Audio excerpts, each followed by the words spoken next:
of the podcast at thericksmithshow.com. You're listening to WIN, Workers Independent News, a production of Diversified Media Enterprises. I'm Doug Cunningham. Under a strike threat by 1,200 airport workers at JFK and LaGuardia in New York, Aviation Safeguards cut a deal for labor peace that avoided the strike. SEIU 32BJ President Hector Figueroa said the workers' voices have been heard and they will be guaranteed a peaceful environment in which to decide whether to form a union. Pro-union airport security guard Michael Carey. It's not them against us. We are trying to get them, the companies that we are working for, we would like them to see eye to eye with us. We're earning 1010s right now. We got that from the Port Authority's input, not from the companies that we work for. And as you know, 1010 is not feasible in this environment, especially in New York and everywhere. You know that. The airport workers had planned to strike the New York airports at 10 p.m. Wednesday night, but the union neutrality agreement with the employer averted the strike. Center for Economic and Policy Research economist Dean Baker says wage growth for U.S. workers is essential to Social Security long-term solvency. The Social Security Trustees report this week showed that the Social Security Disability Insurance Fund faces a shortfall in 2016. Unless Congress acts, the Social Security Retirement Fund faces a shortfall starting in 2033, unless action is taken to make sure it's fully funded for 75 years after that. Baker says wage growth is the key to Social Security solvency because upward redistribution of wage income over the last 3 decades, he says, has played a large role in the projected shortfall. As income has been transferred from ordinary workers to those at the top of the wage distribution, a large share of wage income has escaped taxation. Baker says in 1983, when the wage cap was set on Social Security taxes, it covered 90% of wage income. Today, just 82% of wage income pays Social Security tax. If worker wages increased, it would also be easier to afford a small increase in the Social Security tax to further strengthen solvency. Baker says Social Security can be fully funded with only minor fixes. GOP presidential contender Jeb Bush wants to end Medicare. A vote for Jeb Bush would be a vote to phase out Medicare. Bush called for phasing out Medicare in an interview with the billionaire Koch brothers' flagship political organization, Americans for Prosperity. Recognizing that it would be political suicide if he tried to suddenly abolish Medicare altogether, Bush's position, he says, is to keep Medicare for those already getting it, but to end the program for others. We need to figure out a way to phase out this program for others and move to a new system. So if you want to see Medicare phased out, Jeb Bush is your guy. Workers Independent News is brought to you with support from union-owned and represented Bank of Labor, member FDIC, equal opportunity lender. The Bank of Labor is the bank of choice for unions and their members. Now you can do business with a bank that shares labor values. More info online at bankoflabor.com. You've been listening to WIN, Workers Independent News. For more information, visit laborradio.org. It's time for the Rick Smith Show. I want you to get up now. I want all of you to get up out of your chairs. I want you to get up right now and go to the window, open it, and stick your head out and yell, I'm as mad as hell, and I'm not going to take this anymore. I don't want to abolish government. I simply want to reduce it to the size where I can drag it into the bathroom and drown in the bathtub. You bet I cut the taxes at the top. How dare you? How dare you? Go ahead. Make my day. The Rick Smith Show starts now.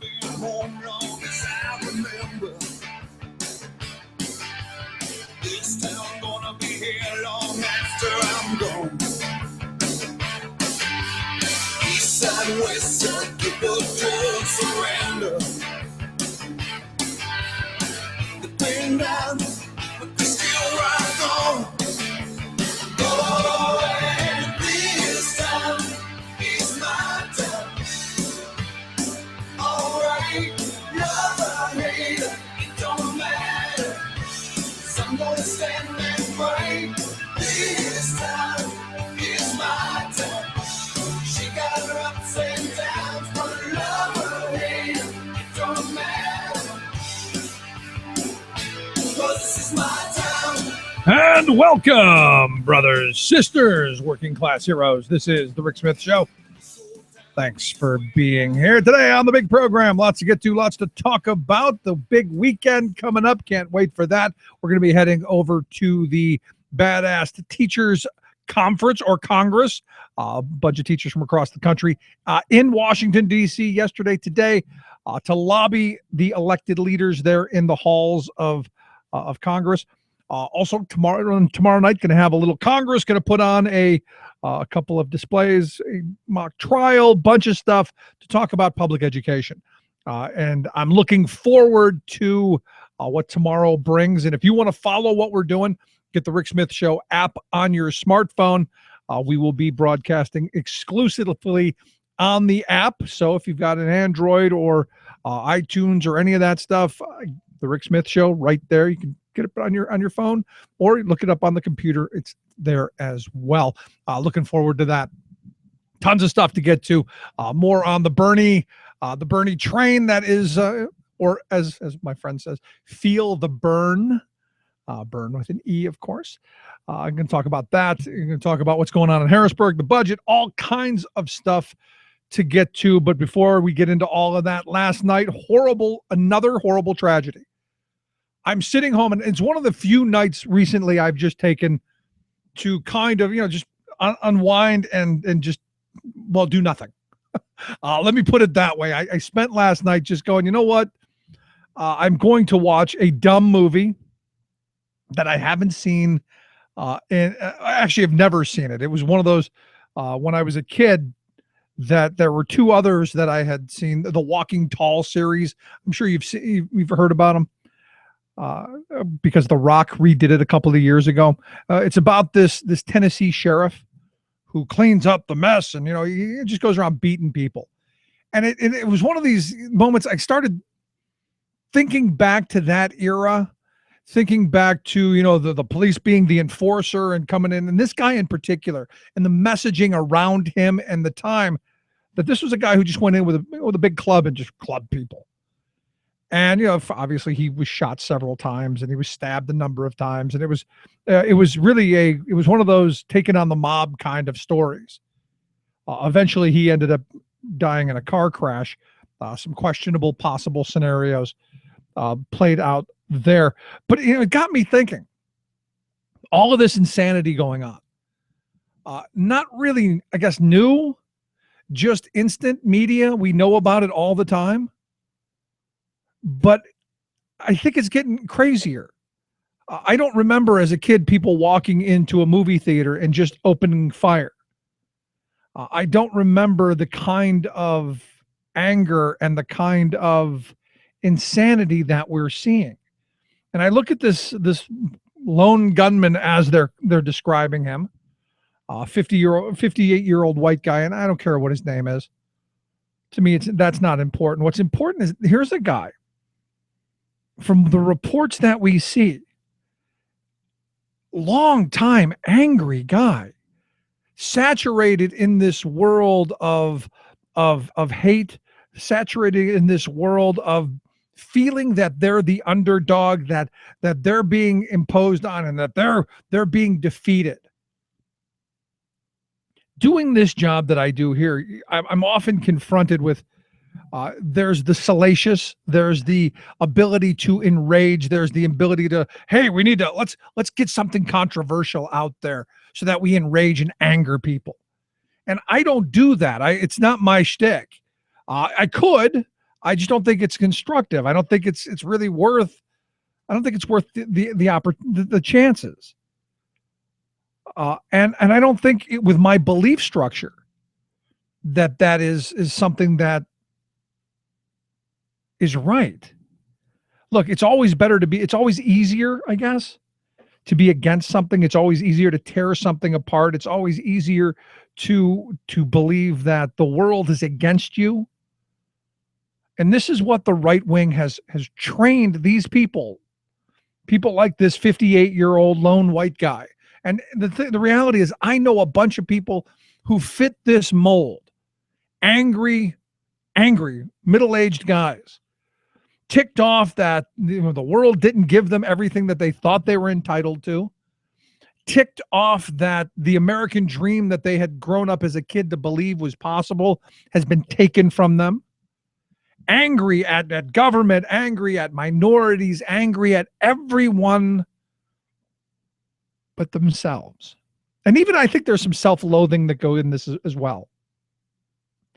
And I started thinking about this last night because after I heard the news of this shooting, it just kind of it completely consumed me last night. Because we're going to be doing this labor history tour. We're going to be doing this civil rights tour across the South. And, I had, earlier in the evening had a conversation with a friend going, aren't you worried? You're going to take your family across the South and you're going to go into these areas where you're seeing, people now fighting over this big blue X and fighting over this flag and all of this chaos that's going on. And I said, I don't know that I'm not afraid of it, but it's something that you've got to be cognizant of as you go through these areas.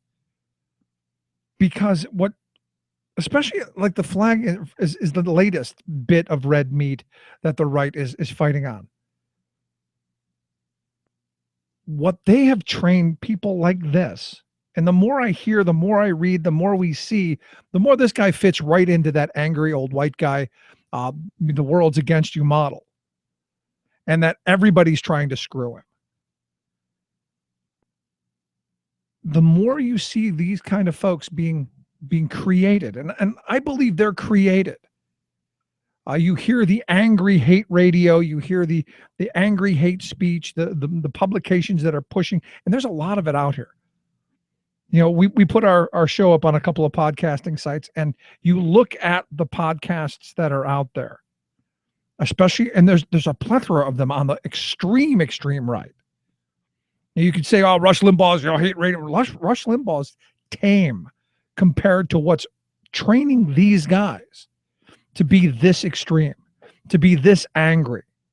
And then the other part of this is not just the anger, and it's now giving them the weapons. It's now giving them the tools to be able to go into a movie theater and unload on unsuspecting people who are just there to have a good time, who are just there maybe for their first date or maybe a night out away from the kids. You've now got this angry guy in this room who's going to, he's going to unleash his misery on everyone else. And I got to tell you, it's quite frustrating. It's quite angering. And for all of these people who say, well, we need to have guns everywhere because more people in the theater with guns would have stopped him. No, he stopped himself. Honestly, my problem with that is, what if you had 100 people with guns in the theater? Do we have 10 dead instead of 2? What do we end up with there? Nothing good in my view. One of the things I want to know is, when will this stuff end, or when will we start to acknowledge in this country that there is a group of people, right? You have your freedom to believe what you want politically, but there is this right-wing, extreme conservative, like, just stuff out here that is contributing to this. I'm not even going to say it's conservative. It's just fanatical right wing. Fanatical, and that's my problem. Conservatism has turned into radical, extreme, or what I would argue, insane on a certain level. To me, this kind of, and you read the statements, and they actually talked to I read an article of a radio program he would call into, and the radio host was jiving him along just because, it got people calling in. So we got the crazy guy, and everybody thinks he's crazy, but you're actually fueling that insanity. Instead of going, buddy, you need help.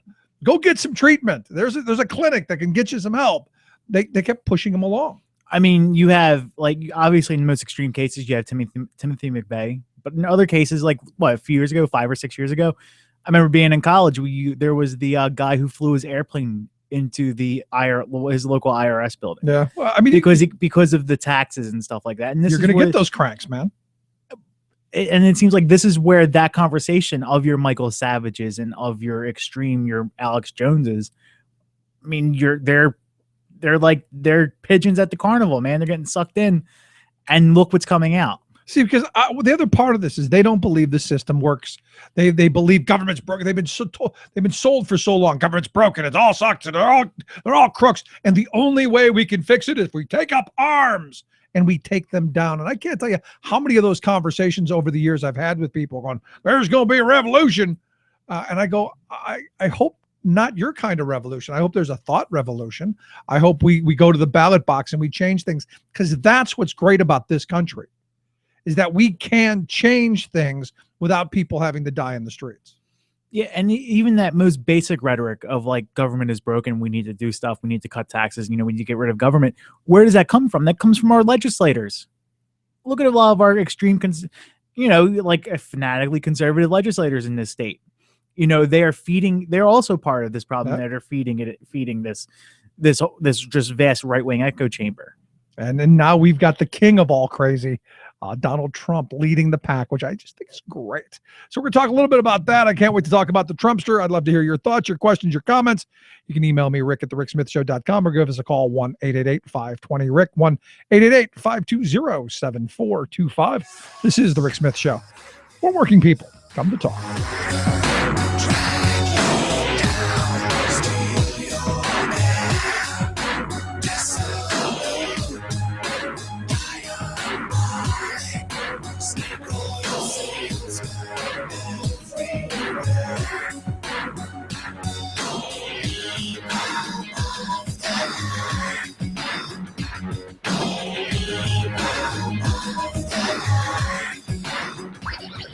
Rick Smith Show, changing America for the better. I'm Rick Smith, and this is Labor History in 2. On this day in labor history, the year was 1877. Workers organized the first general strike in American history.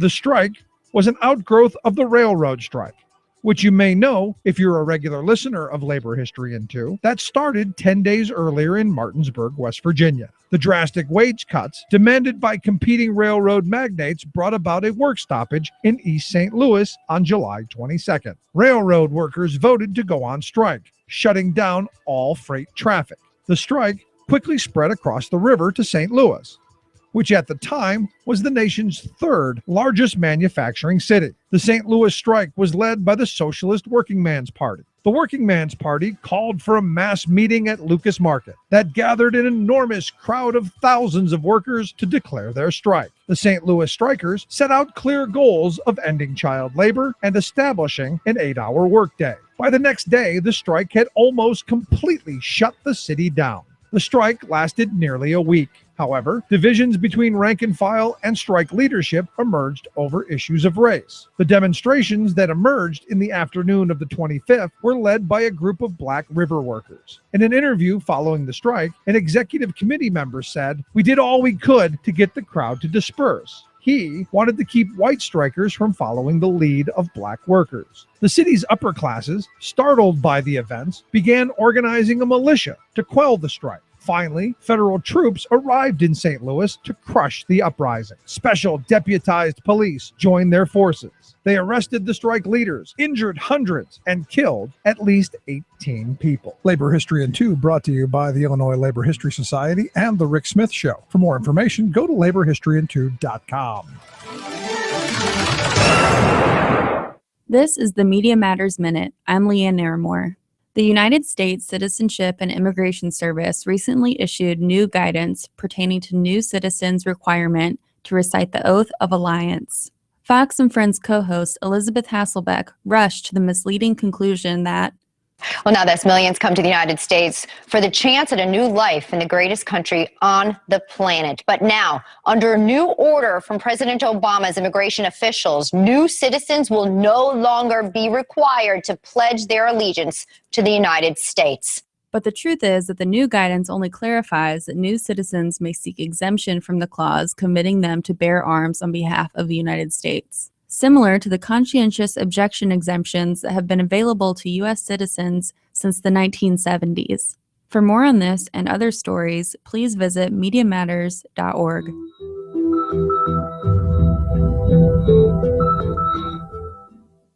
Chances are, when you took a shower this morning, an AFSCME member made sure that water was clean. When you drove to work, an AFSCME member maintained the road. When you rode an elevator, an AFSCME member inspected it.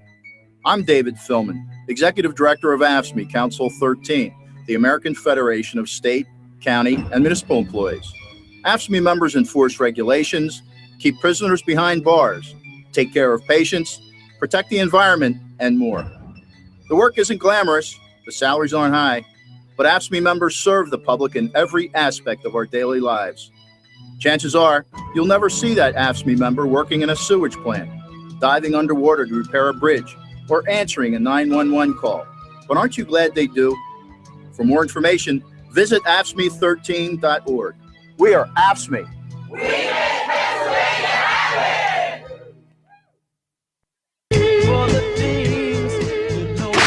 Standing tall against a multinational corporate agenda. The Rick Smith Show.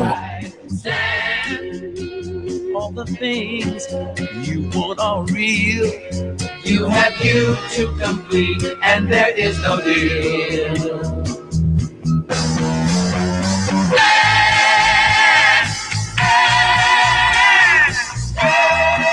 Welcome back to the Rick Smith Show.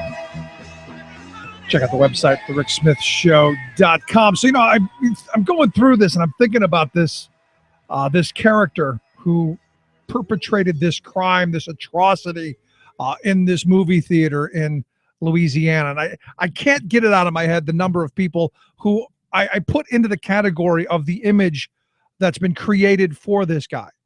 The only way we're going to take the country back is if we go into the streets with guns and we take it over. That whole, the tree of liberty being watered with the blood of patriots. And I can't tell you how many folks I know who view themselves in that patriotic mold. That, there's going to be a revolution and our guns are going to do it for us. Yet I'm one of the people who believes the revolution. And what's great about this country, what is amazing and exceptional about this country is the fact that we can change things without people dying in the streets. And to me, at the ballot box, that's what's important. That's the powerful tool right there. And here to talk a little bit about that, we've asked our good friend, attorney Erwin Aronson, to come talk with us. Erwin, thanks for taking time for us. Good to be here, Rick. How are you? I am good, but I got to tell you, I look at this scenario down in Louisiana and in a lot of places where you see this kind of anger, this kind of this insane mentality that we're gonna take the country down and we're gonna do it with our guns. Well, first and foremost, it's heartbreaking, and again, my heart goes out to the families and the victims of this. One more, it seems to be every week, mass shooting in this society that seems to be built on guns. In all honesty, my heart is broken, and at some levels I'm uncharacteristically speechless. But you're absolutely right. I mean, at another level, we hear this talk about the blood of patriots fertilizing the ground of freedom, and it's repeated so often. But in every instance, whether it's children at Sandy Hook or kids in school at Columbine or people at a movie theater, these are not the folks that are our government. If indeed the goal of these shooters is to overthrow the system, this is the product of some other shocking, insane motivation and acting out on it, and a society that has what objectively must be characterized as too many guns and too much ammunition in a fashion that causes that acting out to result in these horrific situations where we simple, peaceful, quiet folks need to make determinations about the safety of going to a movie or going to a restaurant or shopping in a mall or sending our precious children to school. And the sooner we wake up and realize that the notion of patriotism and guns really does go together, and it doesn't have to do with somebody having the right to own unlimited firearms to wander into a school and murder innocent children, but to instead protect ourselves by arming a people's militia, the antithesis of a professional army, to put down a government that is run amok and gone out of control, are concepts that are as different as night and day. And you hit the nail on the head in your introduction to this segment of the show. One of the most impressive, if you will, and noteworthy aspects of this great experience we call American democracy is that the founding fathers established what was then a new, relatively and unique method of effectuating change in our government. And it had to do not only with the consent of the governed, but the governed having a periodic opportunity to express their voice through their vote.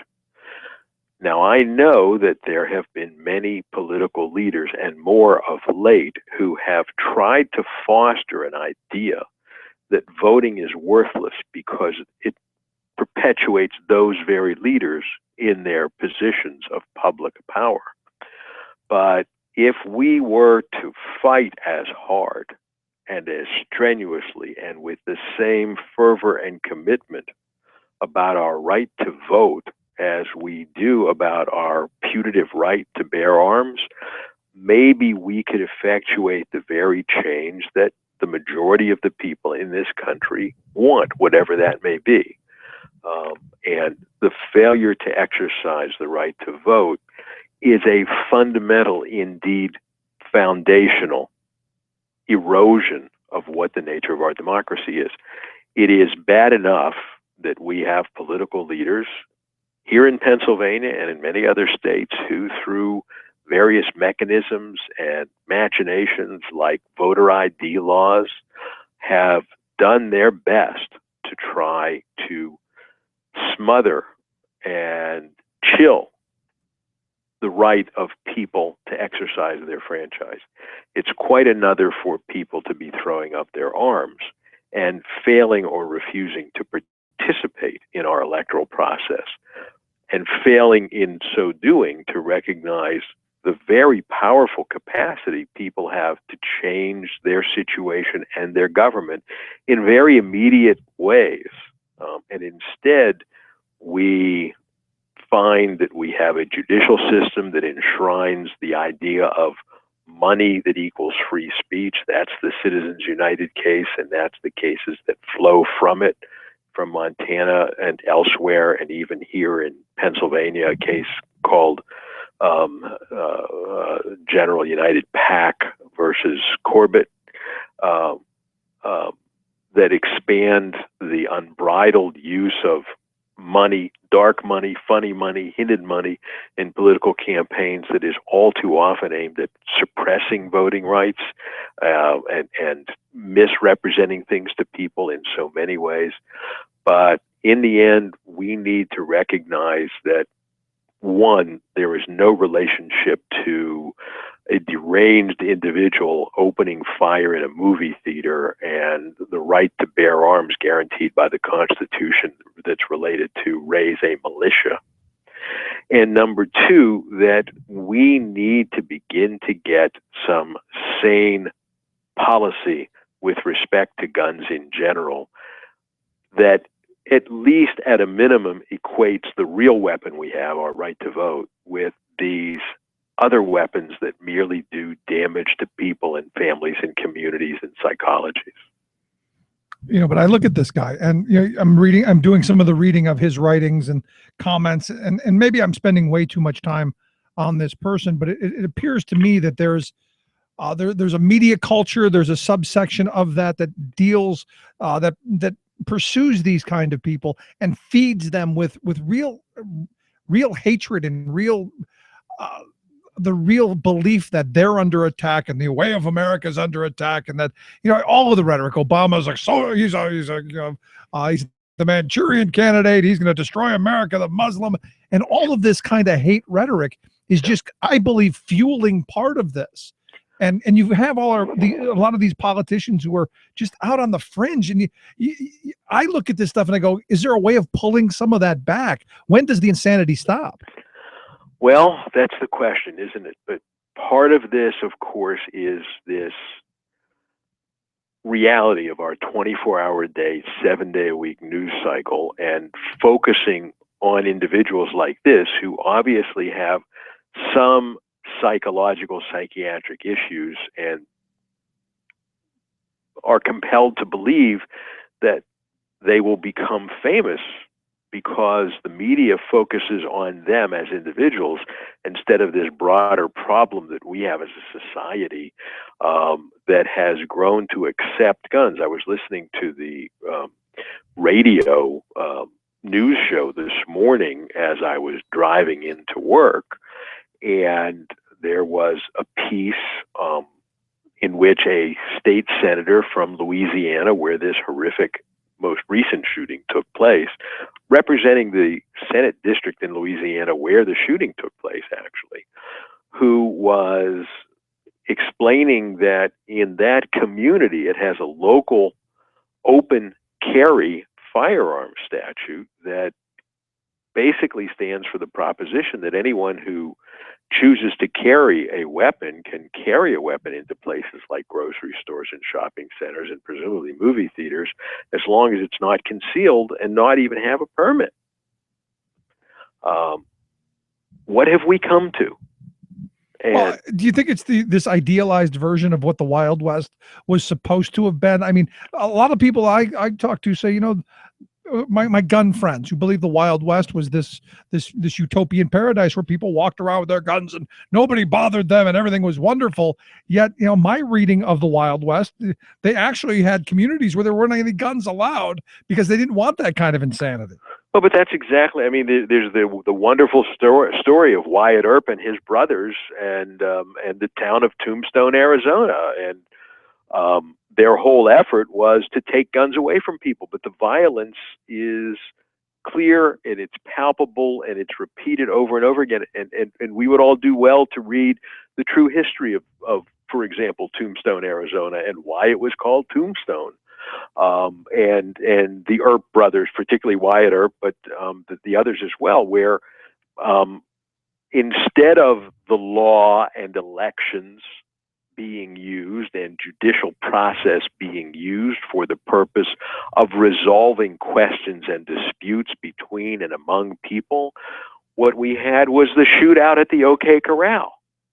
And inevitably, when that happens and people take the law as they perceive it, not as it is, but as they perceive it, into their own hands, there must be, of inevitability, a loser.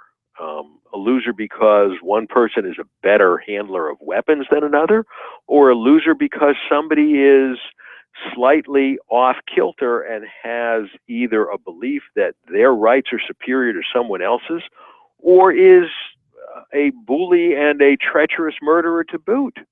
And the story of the Wild West is not this idealized dream world that you describe. It's a story of terror and murder and guns and death and blood and destruction and the stench of death on public streets going on with impunity, and ultimately the people who brought law and with the law and legal process peace to those insane streets. But at the same time, particularly in certain areas of Pennsylvania and in certain areas of the country, this notion of this indestructible, unfettered ownership of gun rights is supreme to even the foundational right of voting.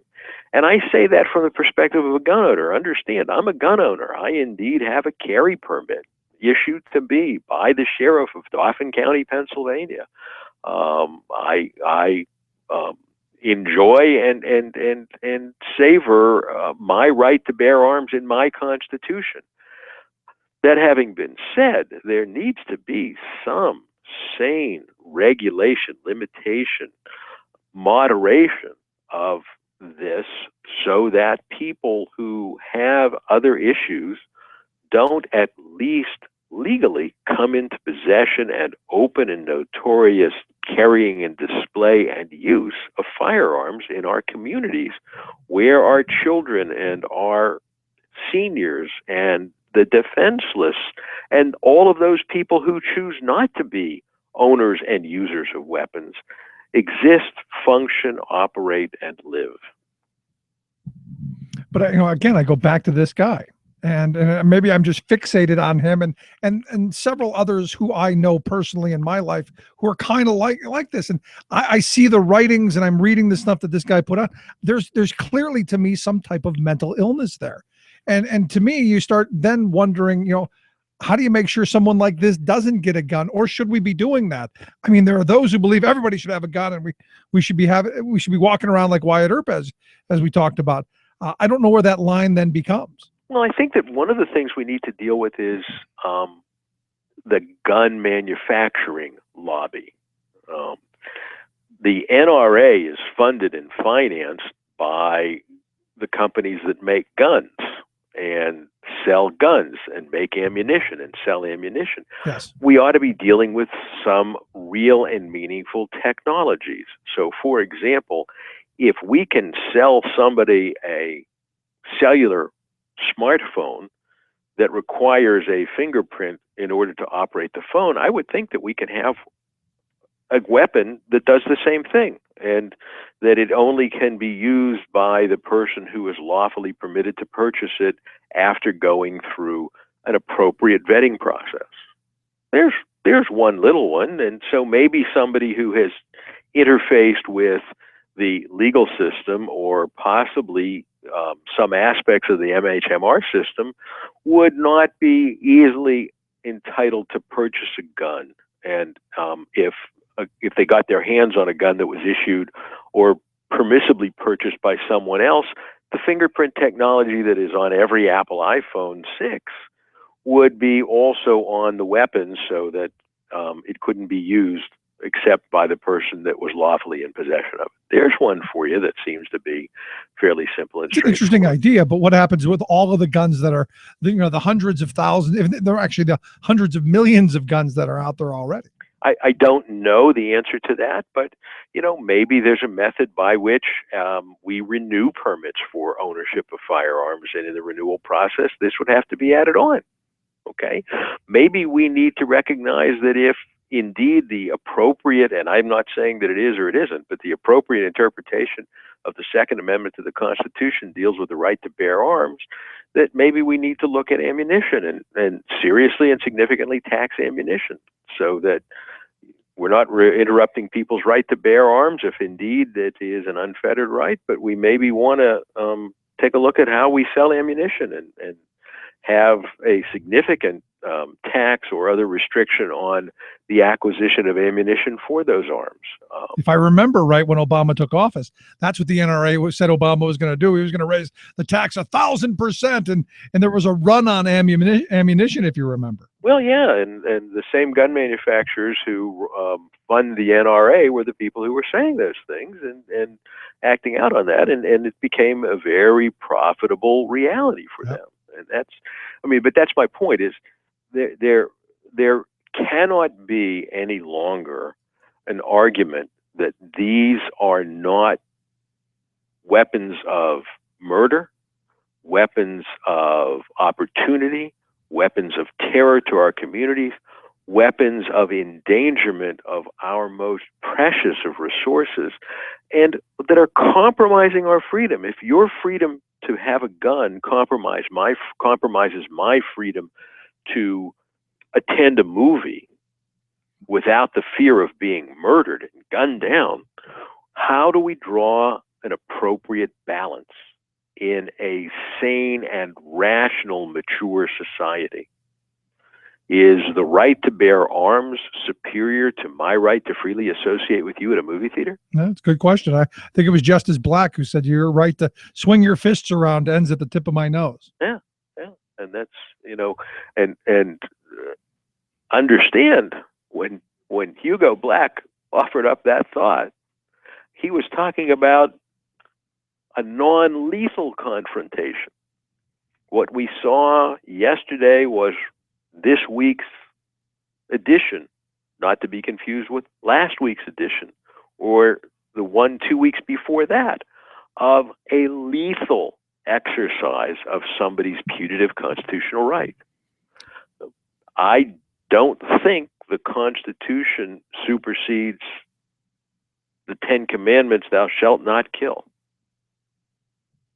I really think that, notwithstanding the fact that we have freedom of religion and the right to freely exercise religion, even the most ardent of atheists or agnostics would agree that no one in our society has the right to arbitrarily kill another human being or maim another human being or threaten the life of another human being. So let me ask you the last question I've got for you then. In your lifetime, because it just seems like this stuff is happening all the time. I mean, it's becoming to the point almost now where we're not surprised, we're not shocked or outraged. I think is this new phenomenon? Is this something that's always been going on, and we just have a media culture that's obsessed with it? What are your thoughts? I suspect that certainly in my lifetime, this has morphed by way of both degree and frequency, and that is indeed a product of our media-based society. This was the kind of thing that didn't get as many copycats decades ago because the potential copycats weren't seeing it within seconds of its happenstance. And it wasn't being repeated for hours on end by commercial news outlets that find its repetition to be lucrative because they can sell the same time over and over again and not have to pay producers and directors and writers and performers to recall this truth stranger than fiction mentality. But we also need to understand the other reality, and it relates to something we were just talking about. The number of guns in our society has multiplied exponentially at an exponentially greater pace than the number of people in our country. I mean, we have grown, in my lifetime, we have gone from 100 million person country to a $320 million or 320 million person country. Forgive that lapse. That was very telling in some respect. Freudian slip. But the number of guns has not merely increased by 300% in that period of time. It's increased by several thousand percent, and the amount of ammunition by hundreds of thousands of percent. And there is something to be said about that. The media culture has expanded the profitability of manufacturing firearms and implements associated with firearms and ammunition, and that has caused it to become self-feeding, and we need to look at that. But mostly we need to deal with the idea of what happens when, in a rational society, your exercise of your constitutional rights interferes with my fundamental constitutional rights, but also my inalienable rights, that other thing that was referred to, that we are endowed by our Creator by certain unalienable rights, including life, liberty, and the pursuit of happiness. And if I can't go to the shopping center or the grocery store or the movies, I'm losing my happiness, at least. And if I can't go without the fear of being gunned down or having my loved ones being gunned down, I am losing my access to life. And in both events, I'm losing some dimension of my liberty.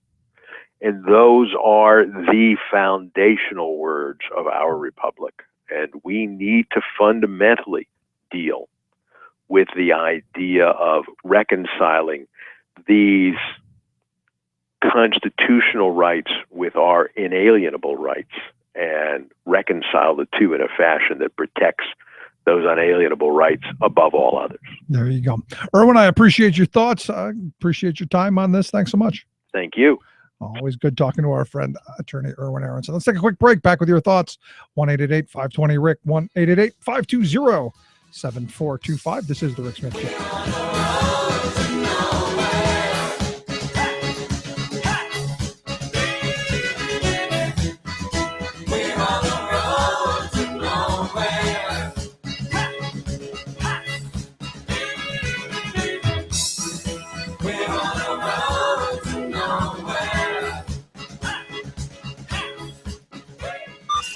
bringing sanity and rational thought back to America. Rick Smith. I'm still not sure of all the causes and all the science. Ohio Governor John Kasich jumps into the 2016 race. We'll try to decipher his position on climate change. One of the things that preceded the failure of the nation state of Syria and the rise of ISIS was the effect of climate change. The Democratic presidential candidate Martin O'Malley links global warming to Middle East unrest and ISIS. If he is saying that, then my use of aerosol hairspray is as bad as beheadings. And Fox News heads explode. Plus, right in the middle of this problem, we have fierce opposition and blind inertia. California Governor Jerry Brown slams climate science deniers. All of those slams and more straight ahead. From BradBlog.com, I'm Brad Friedman. And I'm Desi Doyen. Stand by for 6 minutes of independent green news, politics, analysis, and snarky comments. Of course, we've got to be concerned about it, but we shouldn't worship the environment. No, we should worship a great, big, huge, invisible, bearded, floating guy in the sky. Like you, Governor. That makes much more sense. Am I right? This is your Green News Report.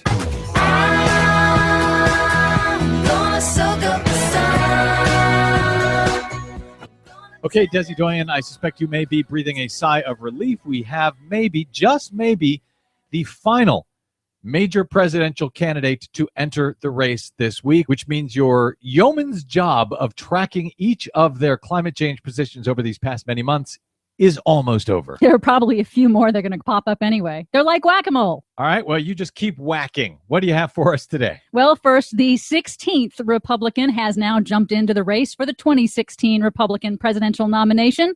Ohio Governor John Kasich announced his bid on Tuesday. Now, as we've said, we've been tracking the climate change positions of all of the official 2016 candidates. And in an interview with the Financial Times just 2 weeks ago, Kasich said he believes climate change is happening, but he's not sure it's time to do anything about it. We have an obligation to the environment. Of course, we've got to be concerned about it, but we shouldn't worship the environment. And I wouldn't want to create any kind of dramatic economic change of policy, because I'm still not sure, I don't know that anybody is fully sure of all the causes and all the science. Oh, man. All right, let's unpack that. First, nobody's worshiping the environment.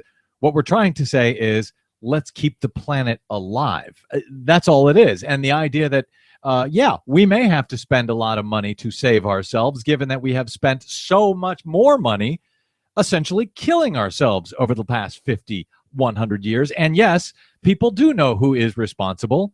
It is man. And in more recent history, in practice as governor, Kasich rejected federal funding for high-speed rail and rolled back Ohio's wildly successful renewable electricity standard, which had saved Ohioans over $200 million and lowered their electricity rates. So is it fair to say that John Kasich both pretends to not be a denier and pretends to be a denier? All at the same time. It's quite a trick. He's very good. Right-wing media was in an uproar this week after Democratic presidential candidate and former Maryland Governor Martin O'Malley linked historic mega drought in the Middle East to unrest in the region. One of the things that preceded the failure of the nation state of Syria and the rise of ISIS was the effect of climate change and the mega drought that affected that region, wiped out farmers, drove people to cities, created a humanitarian crisis. It created the conditions of extreme poverty that has led now to the rise of ISIL and this extreme violence. Heads exploded in right-wing media land, figuratively, of course. Here's Fox News host Kennedy. Oh, that's it. It's the mega drought. Finally, we know. I guess when you mix a rise in temperature with a lack of water, you get an Islamic caliphate. Of course, don't tell Fox News, but the Pentagon calls global warming a threat multiplier, and multiple studies have found climate change worsened the 2011 drought in Syria and played a role in triggering Syria's civil war. And we have covered that time and time again on the Green News Report.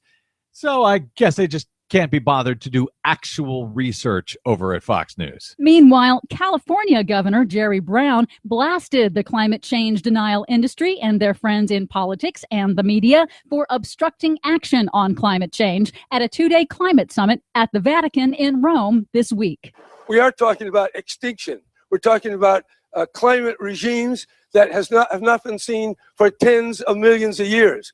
that requires that we react. Right in the middle of this problem, we have fierce opposition and blind inertia. And that opposition is well financed. And former California governor and action movie star Arnold Schwarzenegger also warned the conference, quote, "I've starred in a lot of science fiction movies, and let me tell you something, climate change is not science fiction." And that's the guy who used to drive his Hummer around proudly as a denier. People can change. Only question is, will they do it before it's too late? For much more on that story and all of the others we couldn't get to today, please check out our website at greennews.bradblog.com. Don't forget, you can download the Green News Report anytime via Stitcher, TuneIn, or iTunes from bradblog.com. I'm Brad Friedman. And I'm Desi Doyen. And this has been your Green News Report. When it's time to change, then it's time to change. Nobody the tide, come along for the ride, don't you see? When it's time to change. Radio of, for, and by we the working people. The Rick Smith Show. What the hell we fighting for? Just surrender any woman at all. Just got time to say your prayer while you're waiting for the hammer. I was just reading a story just the other day. It was, I think, was it Monday or Tuesday, that talked about this Texas lawmaker who wanted to pass legislation that would overturn the ban that hospitals have on having people carrying guns within the hospital.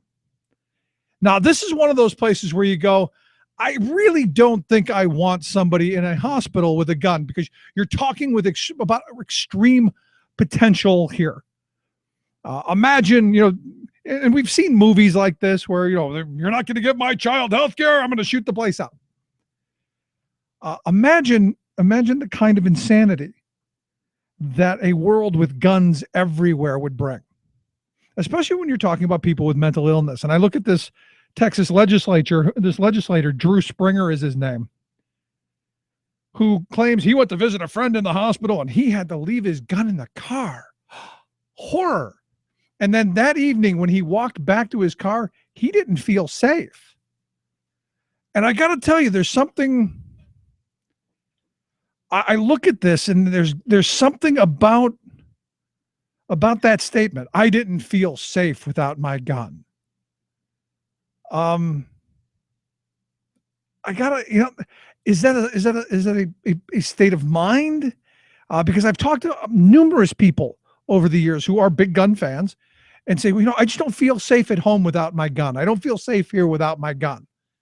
And I got to wonder if this is a messaging thing that's been pounded into their head that, whoa, it's really dangerous out there.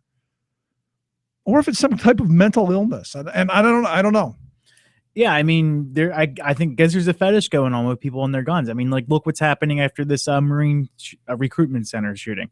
You have citizens going out in front of these recruitment areas with their own AR-15s. But doesn't that play into that frame that the country's under attack? We've got this Muslim president who won't do anything, and that we've got to stand up and we're patriots and we're going to water that tree of liberty if need be. Doesn't it play right into that whole frame, though? Yeah, and what makes this worse, I was just, while we were talking there, Erwin, while you were talking to Erwin, I was looking at the Twitters, and checking out, see what some of the our state legislators are saying.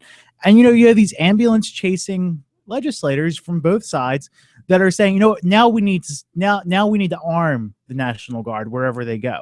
And they're calling on the governor to do that. I mean, right after this mass shooting in a movie theater, and right after this shooting of a recruitment center, and after this shooting in Charleston, that's what we got to do. Like, this is what you want to do as a legislator?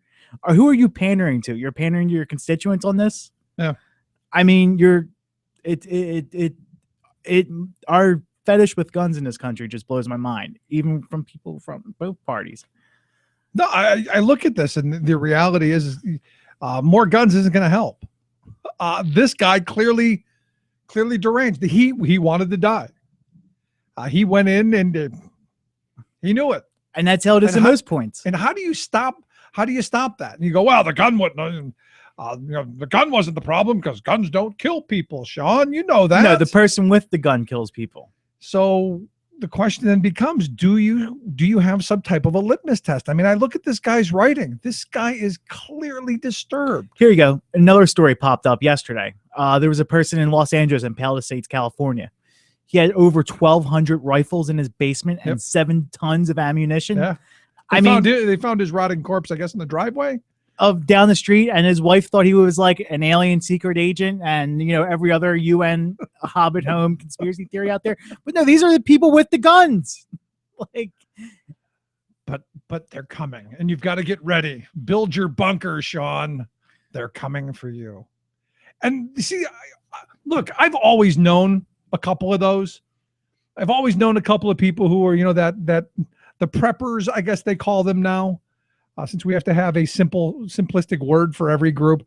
But I've known people who were preppers throughout all my life. And generally you mock them because there's something wrong with them. And maybe you try and help them get a little mental health treatment.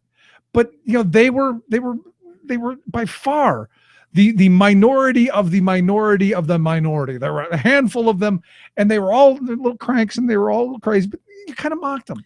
Now we're putting them on TV. Exactly. We're giving them a platform. We're giving them a platform with the Duggars. All these crazy people. We're putting them on TV, and then what?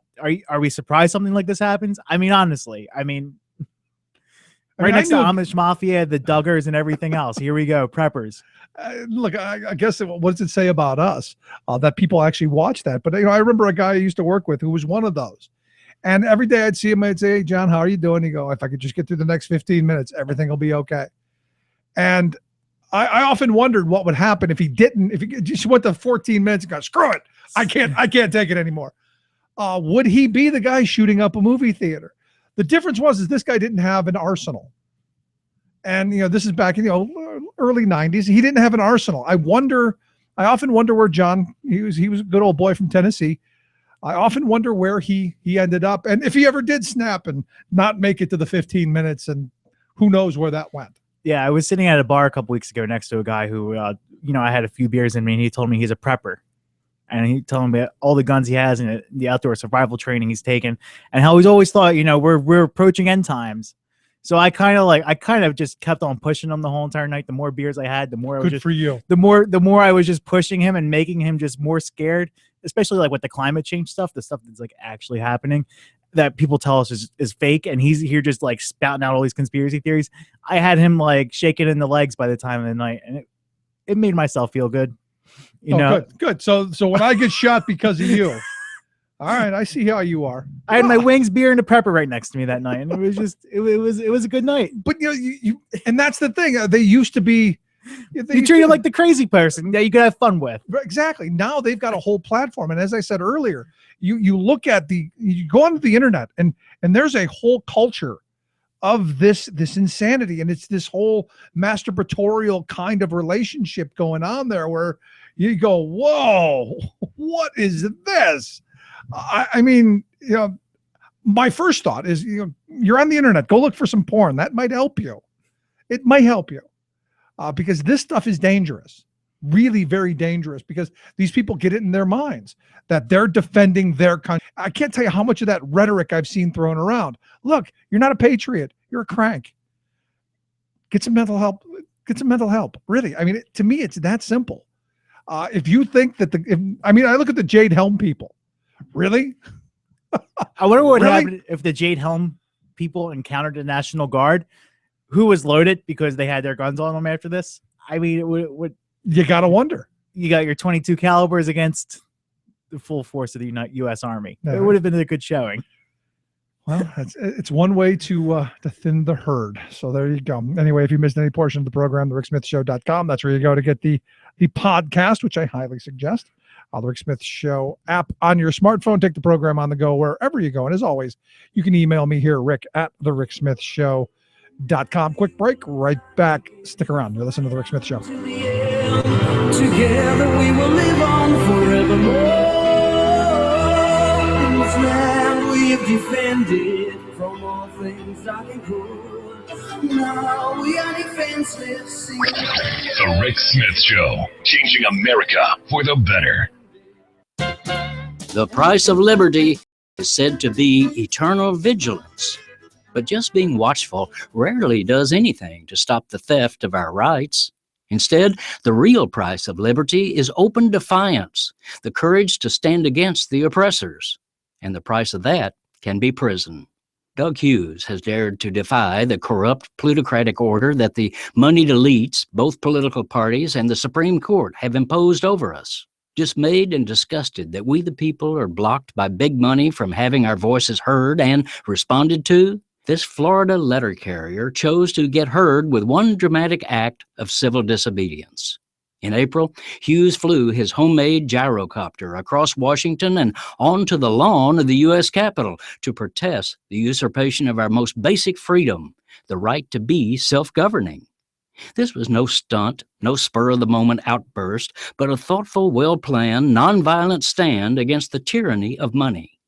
Undertaken in the spirit of Henry David Thoreau and Martin Luther King Jr., this mailman on a mission was fully aware of and prepared to pay the price of civic defiance.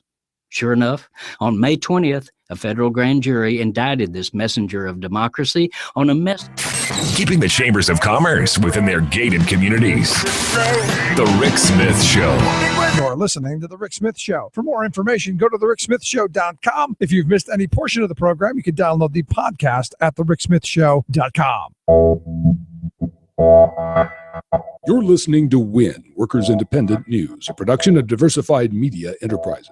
I'm Doug Cunningham. Under a strike threat by 1,200 airport workers at JFK and LaGuardia in New York, Aviation Safeguards cut a deal for labor peace that avoided the strike. SEIU 32BJ President Hector Figueroa said the workers' voices have been heard and they will be guaranteed a peaceful environment in which to decide whether to form a union. Pro-union airport security guard Michael Carey. It's not them against us. We are trying to get them, the companies that we are working for, we would like them to see eye to eye with us. We're earning 1010s right now. We got that from the Port Authority's input, not from the companies that we work for. And as you know, 1010 is not feasible in this environment, especially in New York and everywhere. You know that. The airport workers had planned to strike the New York airports at 10 p.m. Wednesday night, but the union neutrality agreement with the employer averted the strike. Center for Economic and Policy Research economist Dean Baker says wage growth for U.S. workers is essential to Social Security long-term solvency. The Social Security Trustees report this week showed that the Social Security Disability Insurance Fund faces a shortfall in 2016. Unless Congress acts, the Social Security Retirement Fund faces a shortfall starting in 2033, unless action is taken to make sure it's fully funded for 75 years after that. Baker says wage growth is the key to Social Security solvency because upward redistribution of wage income over the last 3 decades, he says, has played a large role in the projected shortfall. As income has been transferred from ordinary workers to those at the top of the wage distribution, a large share of wage income has escaped taxation. Baker says in 1983, when the wage cap was set on Social Security taxes, it covered 90% of wage income. Today, just 82% of wage income pays Social Security tax. If worker wages increased, it would also be easier to afford a small increase in the Social Security tax to further strengthen solvency. Baker says Social Security can be fully funded with only minor fixes. GOP presidential contender Jeb Bush wants to end Medicare.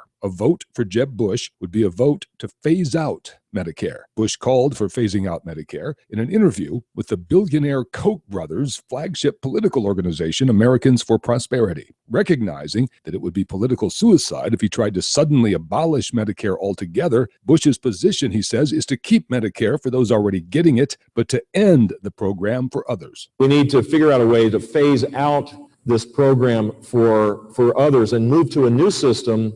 So if you want to see Medicare phased out, Jeb Bush is your guy. Workers Independent News is brought to you with support from union-owned and represented Bank of Labor, member FDIC, equal opportunity lender. The Bank of Labor is the bank of choice for unions and their members. Now you can do business with a bank that shares labor values. More info online at bankoflabor.com. You've been listening to WIN, Workers Independent News. For more information, visit laborradio.org.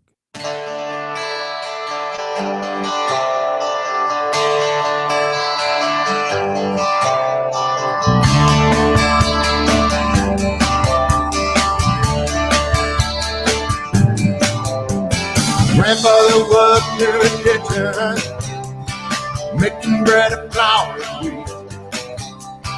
Right off the boat from Finland to live in the land of the free. Welcome back to the Rick Smith Show. He was working Check out the website, thericksmithshow.com. Questions, comments, something on your mind, you can email me, Rick, at thericksmithshow.com. So last weekend, the big Netroots Nation occurrence happened.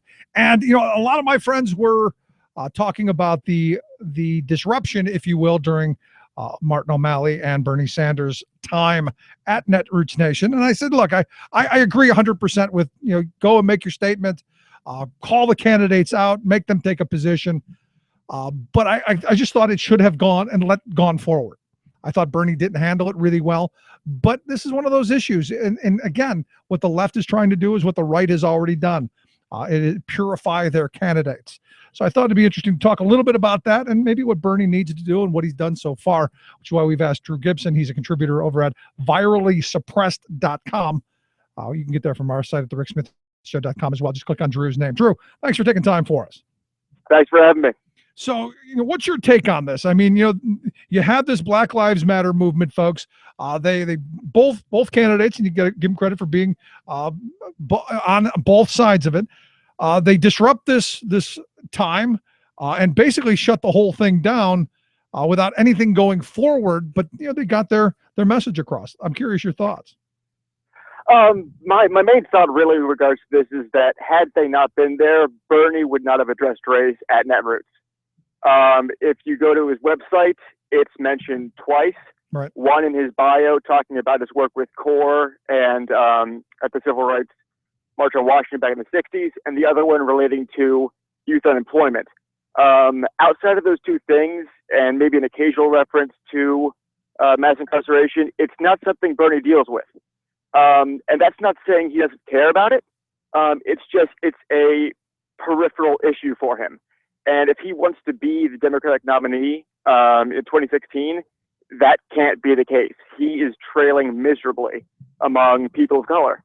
And part of that is name recognition, but a big part of it is that racial inequality simply isn't a very important issue for him in his campaign.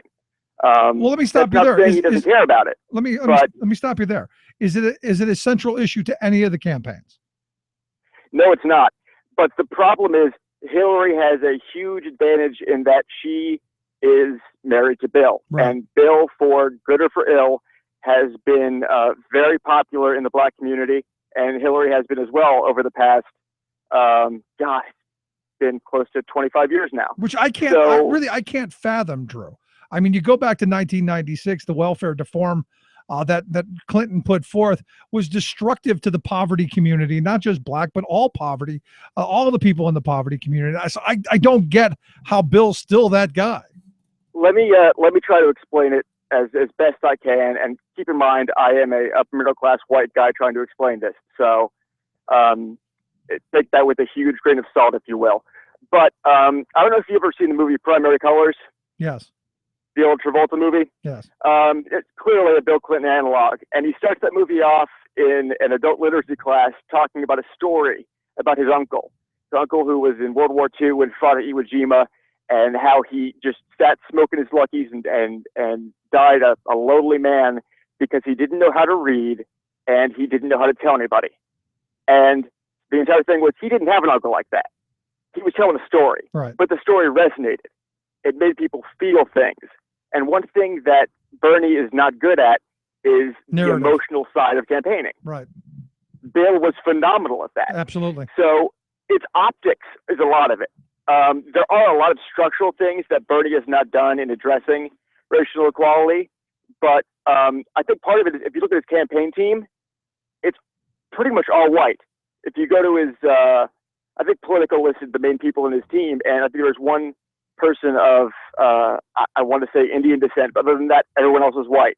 So he's not getting any input from the Black Lives Matter movement. He's not getting any input from communities of color. So it's hard to get that cachet if he's not really listening to what they're saying.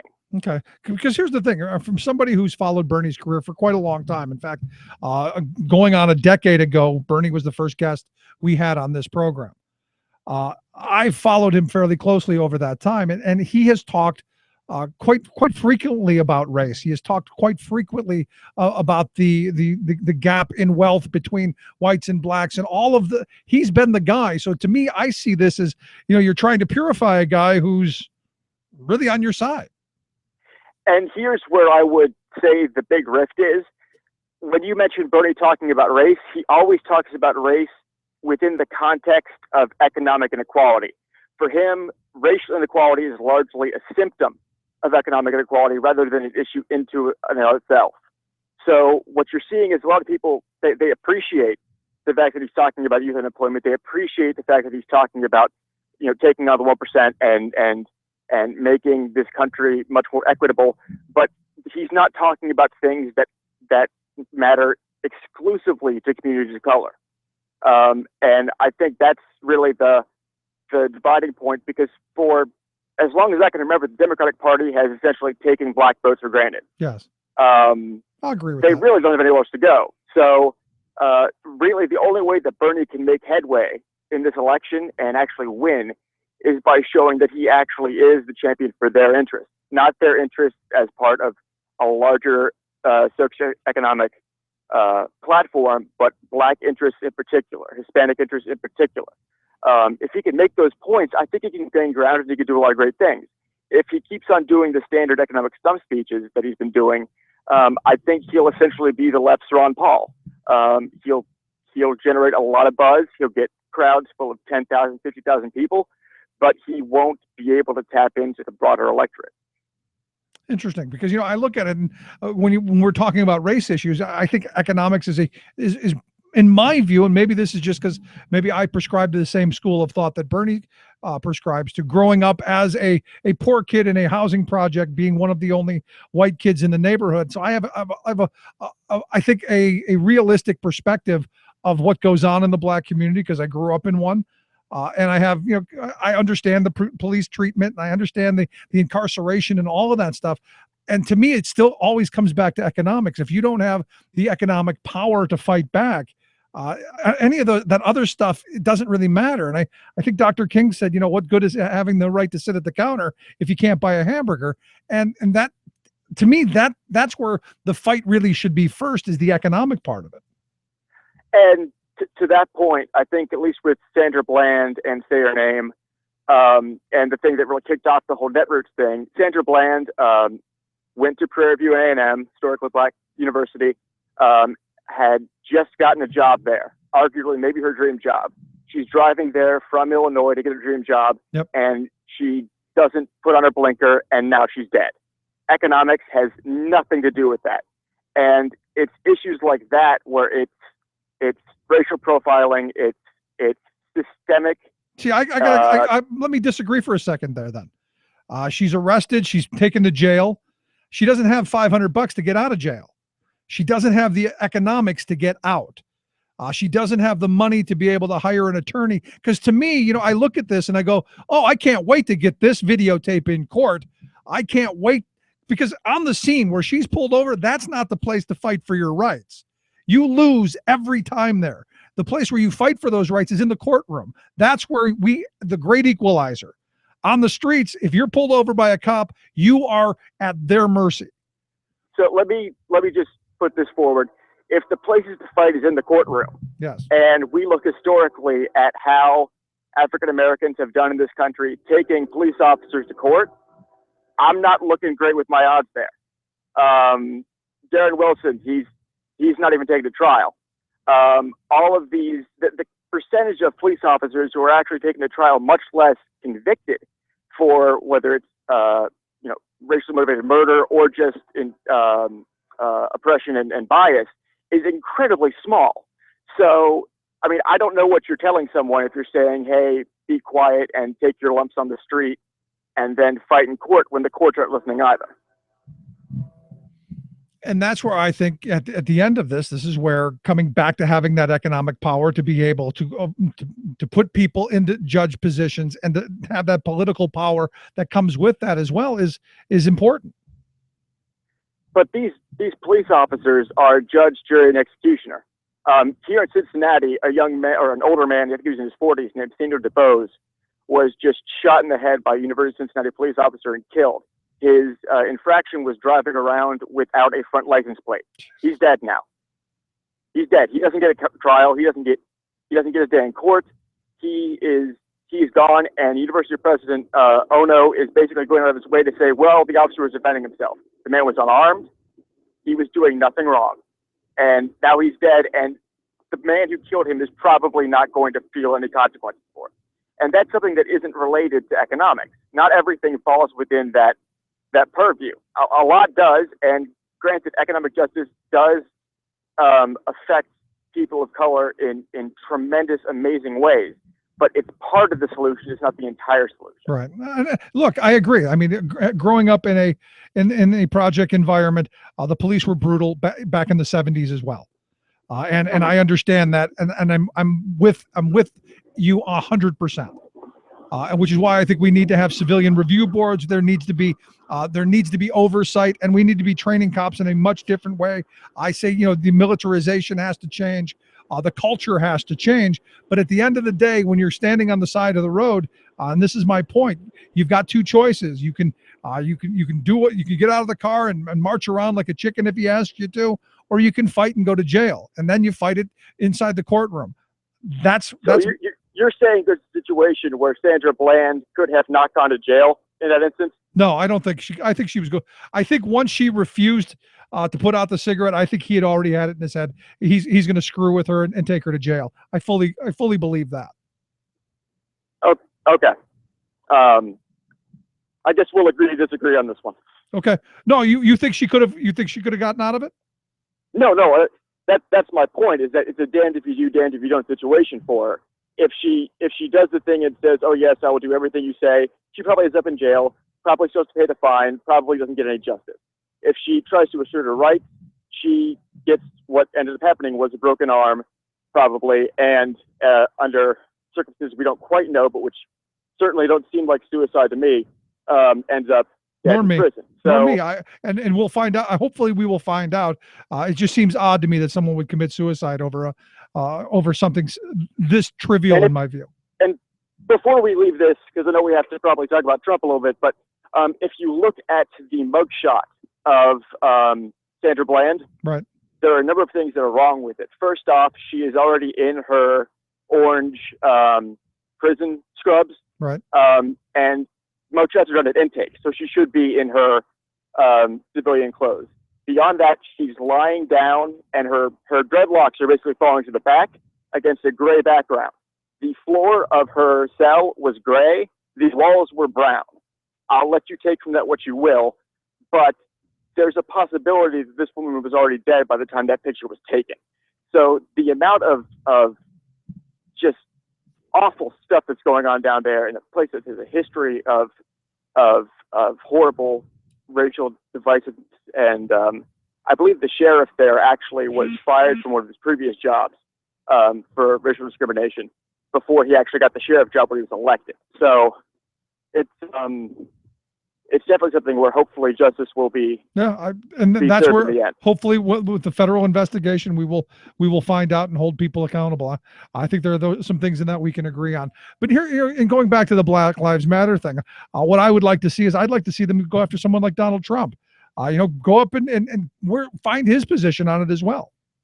What good's that going to do? We all know his position on that. The reason they're going after Bernie is because Bernie's the only one, and Hillary as well, and Martin O'Malley, the Democrats are the only ones who have the capacity for change. They're the only ones who are actually going to be reasonable about this and actually going to listen, hopefully, to these concerns. Somebody like Jeb Bush or Rick Santorum or Donald Trump, their heads are so far up their keisters, they're not listening to do a damn thing. They're playing to their base, which is inherently racist. So, I mean, they're wasting their breath yelling at somebody like Trump. If they yell at someone like Bernie Sanders, you've already seen his campaign start changing the way that they're looking at it a little bit. He mentioned Sandra Bland's name, I believe, the next day at a rally in Texas. Texas, right? So, I mean, I think it's partially it's a credit to them that they're actually going and protesting in front of them, because it's them saying, "Hey, you're the ones that are supposed to be our champions. help us out. Yeah, but I look at it the other way as well. I mean, you got. I think you have to throw it at the other people as well. Just a thought. What are your thoughts on the Trump campaign? He seems to be the front runner. I can't wait for the debates. I mean, besides the fact that I'm getting my popcorn ready, I honestly like it. Part of me thinks it's hilarious. Part of me is ashamed to live in a country where a major political party's front runner is a man who is basically a caricature of everything that's wrong with capitalism and the American far right. Like, I don't think you couldn't create a character more ridiculous than Donald Trump. I mean, like, you could try, you would probably fail. And it's just listening to him talk on everything, whether it's immigration or it's the remarks about John McCain. It's like he has set up shop. His foot has set up shop permanently in his mouth, and it never leaves. It's just stuck there. It's entertaining as heck. But don't you think this is what the wealth class has been saying to each other for years now in their country clubs where most of us can't be? This is what they've been telling each other in their resorts and all that. Because I've got an uncle who's fairly well-to-do, and I've heard all of this stuff from him for the last decade. And this is the thing that actually is really unnerving for the GOP is that I've heard it said before, this certainly isn't an original thought, that Donald Trump is essentially the unhinged id of the Republican Party. Yeah. So he's basically, he has verbal political Tourette's and says whatever comes to his mind. And a lot of the other candidates start to believe that in the comfort of their own homes, but they're smart enough to realize, hey, if I say that, I'm never going to get elected. So I think the interesting thing to see here will be how the GOP candidates, the mainstream candidates, your Rubios, your Bushes, distance themselves from Trump while not also alienating their fundamentalist right base. That should be a nice tightrope to watch. It should be interesting. I'm anticipating Trump to take center stage and to just to railroad over everyone else. So it's going to be interesting in seeing the dynamic and how folks respond to that kind of behavior. I mean, I'd imagine the crowd there is going to love it. The rest of the country, I don't know. So do people watch it, or do we watch it like a train wreck? Oh my God, it's the first debate at least is going to be must-see TV. I mean, most comedies on major networks aren't going to be that funny, so you have to watch at least the first half hour to see the spectacle. Yeah. If you're a candidate, do you jump in? If you're a candidate, do you want to be on that stage? I think you have to be, because if you're not, it's a field of, I think they're up to 16 now with Kasich coming in. 16. So if you're not on that stage, you basically relegated yourself to irrelevancy. So you have to at least let yourself be known and try to come up as a voice of reason. But at the same time, you're going to be caught up in the circus. Yeah, I think it's going to be fun, and I'd love to get your thoughts on it when it's done, and we can dissect it later. I'd be glad to come back and talk about it. Drew, I appreciate you taking time for us, man. Thanks for having me on. Thanks so much. Drew Gibson, he is the contributor over at virallysuppressed.com. We've got a link at thericksmithshow.com. Quick break, right back. Stick around. You're listening to The Rick Smith Show.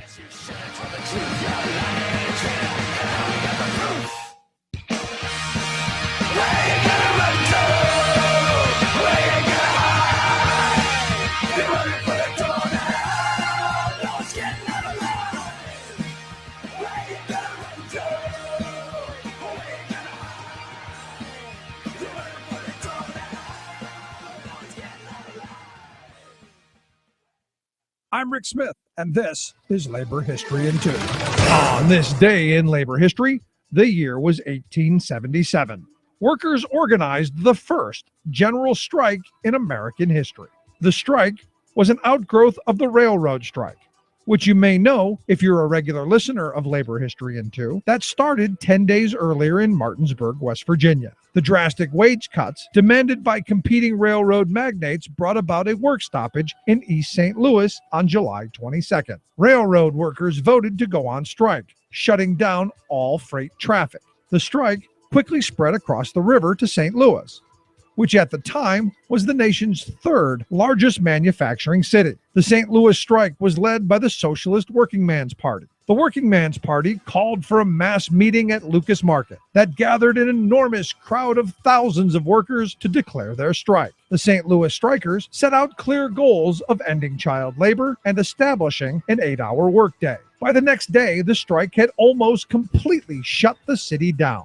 The strike lasted nearly a week. However, divisions between rank and file and strike leadership emerged over issues of race. The demonstrations that emerged in the afternoon of the 25th were led by a group of Black river workers. In an interview following the strike, an executive committee member said, "We did all we could to get the crowd to disperse." He wanted to keep white strikers from following the lead of Black workers. The city's upper classes, startled by the events, began organizing a militia to quell the strike. Finally, federal troops arrived in St. Louis to crush the uprising. Special deputized police joined their forces. They arrested the strike leaders, injured hundreds, and killed at least 18 people. Labor History in 2 brought to you by the Illinois Labor History Society and The Rick Smith Show. For more information, go to laborhistoryin2.com. Tales of American Political History with Clinton Porter Hackney. We've been discussing what may be the most successful American legislation of the 20th century and the leaders who made it happen. And no one stood taller than Harry Comrie, who was asked by the American Legion to determine the needs of the returning soldiers and draft a bill. Legend says that Comrie wrote his preliminary outline on small pieces of paper and napkins. Whatever he wrote on, he got the job done. Congresswoman Edith Rogers may have wordsmithed much of the bill, but it was Comrie who assembled what needed to be accomplished and how to organize it. Harry Comrie's assembly of 10 provisions to help veterans ended up revolutionizing higher education, made homeownership available to the majority, streamlined veterans' health care, led to an all-volunteer military, and developed a democratized American middle class. Not bad for a guy who most people never heard of. This is Clinton Porter Hackney at cphackney.com. Chances are, when you took a shower this morning, an AFSCME member made sure that water was clean. When you drove to work, an AFSCME member maintained the road. When you rode an elevator, an AFSCME member inspected it. I'm David Philman, Executive Director of AFSCME Council 13, the American Federation of State, County, and Municipal Employees. AFSCME members enforce regulations, keep prisoners behind bars, take care of patients, protect the environment, and more.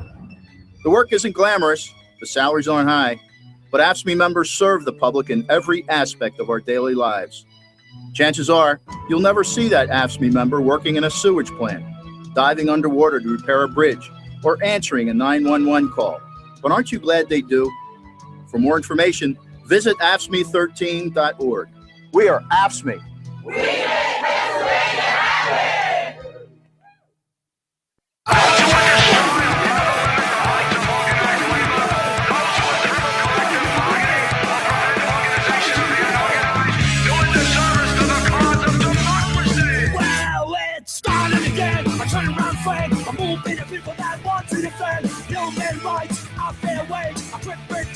Decent days, quality is in play. Workers should organize without haste. Have the vote in your workplace. Work with your Welcome back to the Rick Smith Show. So and I think it's important to have those discussions around where you go with all of this. Because, as I look at the video and as I look at this whole situation, I think economics is the underlying in all of it. I think the economic portion of it, and it goes back to what my mother always told me. Look, like I said, I grew up in a really rough neighborhood. I grew up in a high poverty minority area, and where I was the minority of the area. And when the police came knocking, you submitted, and especially in when you're talking about in a poverty area, because who are you going to call? Are you going to reach out to your lawyer and say, I'm going to take you to court? No, they know you don't have the money to do that. They know you don't have the economic ability to do it. And this is where, especially on that issue, I think economics is a big part of it. And Drew and I disagreed a little bit. But I think at the end of the day, to me, the economics is a big portion of that. And, maybe Drew's right. This is going to change Bernie's message, and it's going to help him maybe pull some of the votes away. Because I got to be honest, didn't dawn on me that Hillary would reap the love from Bill, which I still don't understand why Bill is the loved by the minorities in this country. I don't get it, because he didn't do much to help. In fact, I would argue that welfare reform or deform bill actually made things worse in minority communities. Now, he could have, and this was at the time, I remember, going back to 96, I was saying, fine, let's do away with handout programs. Let's end all of them. Have jobs programs. Put people to work, make government the employer of last resort. To me, that seemed rational, seemed logical. But we're not going to do that, are we? Of course not. But, you look at this situation and it's horrible. I mean, it's tragic on so many levels. And just frustrating. Because there are so many parts that feed into this. And I think we have these discussions like one thing is going to fix it. No, not one thing is going to fix it. I think economics is a big portion of it, but I also think, we need to have reviews of police activities. And as I've always said about our military as well. But that's going to be, that's a long, long haul. Anyway, I'd be interested in your thoughts, your comments. You can email me, rick@thericksmithshow.com, or give us a call, 1-888-520-RICK, 1-888-520-7425. Right back. Headstrong to take on anyone. I know that you are wrong. Headstrong, we're headstrong. Back off, I'll take you on. Headstrong to take on anyone. I know that you are wrong, and this is not where you belong.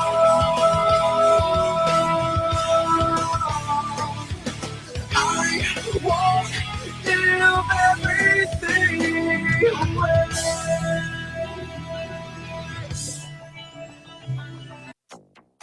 I'm still not sure of all the causes and all the science. Ohio Governor John Kasich jumps into the 2016 race. We'll try to decipher his position on climate change. One of the things that preceded the failure of the nation state of Syria and the rise of ISIS was the effect of climate change.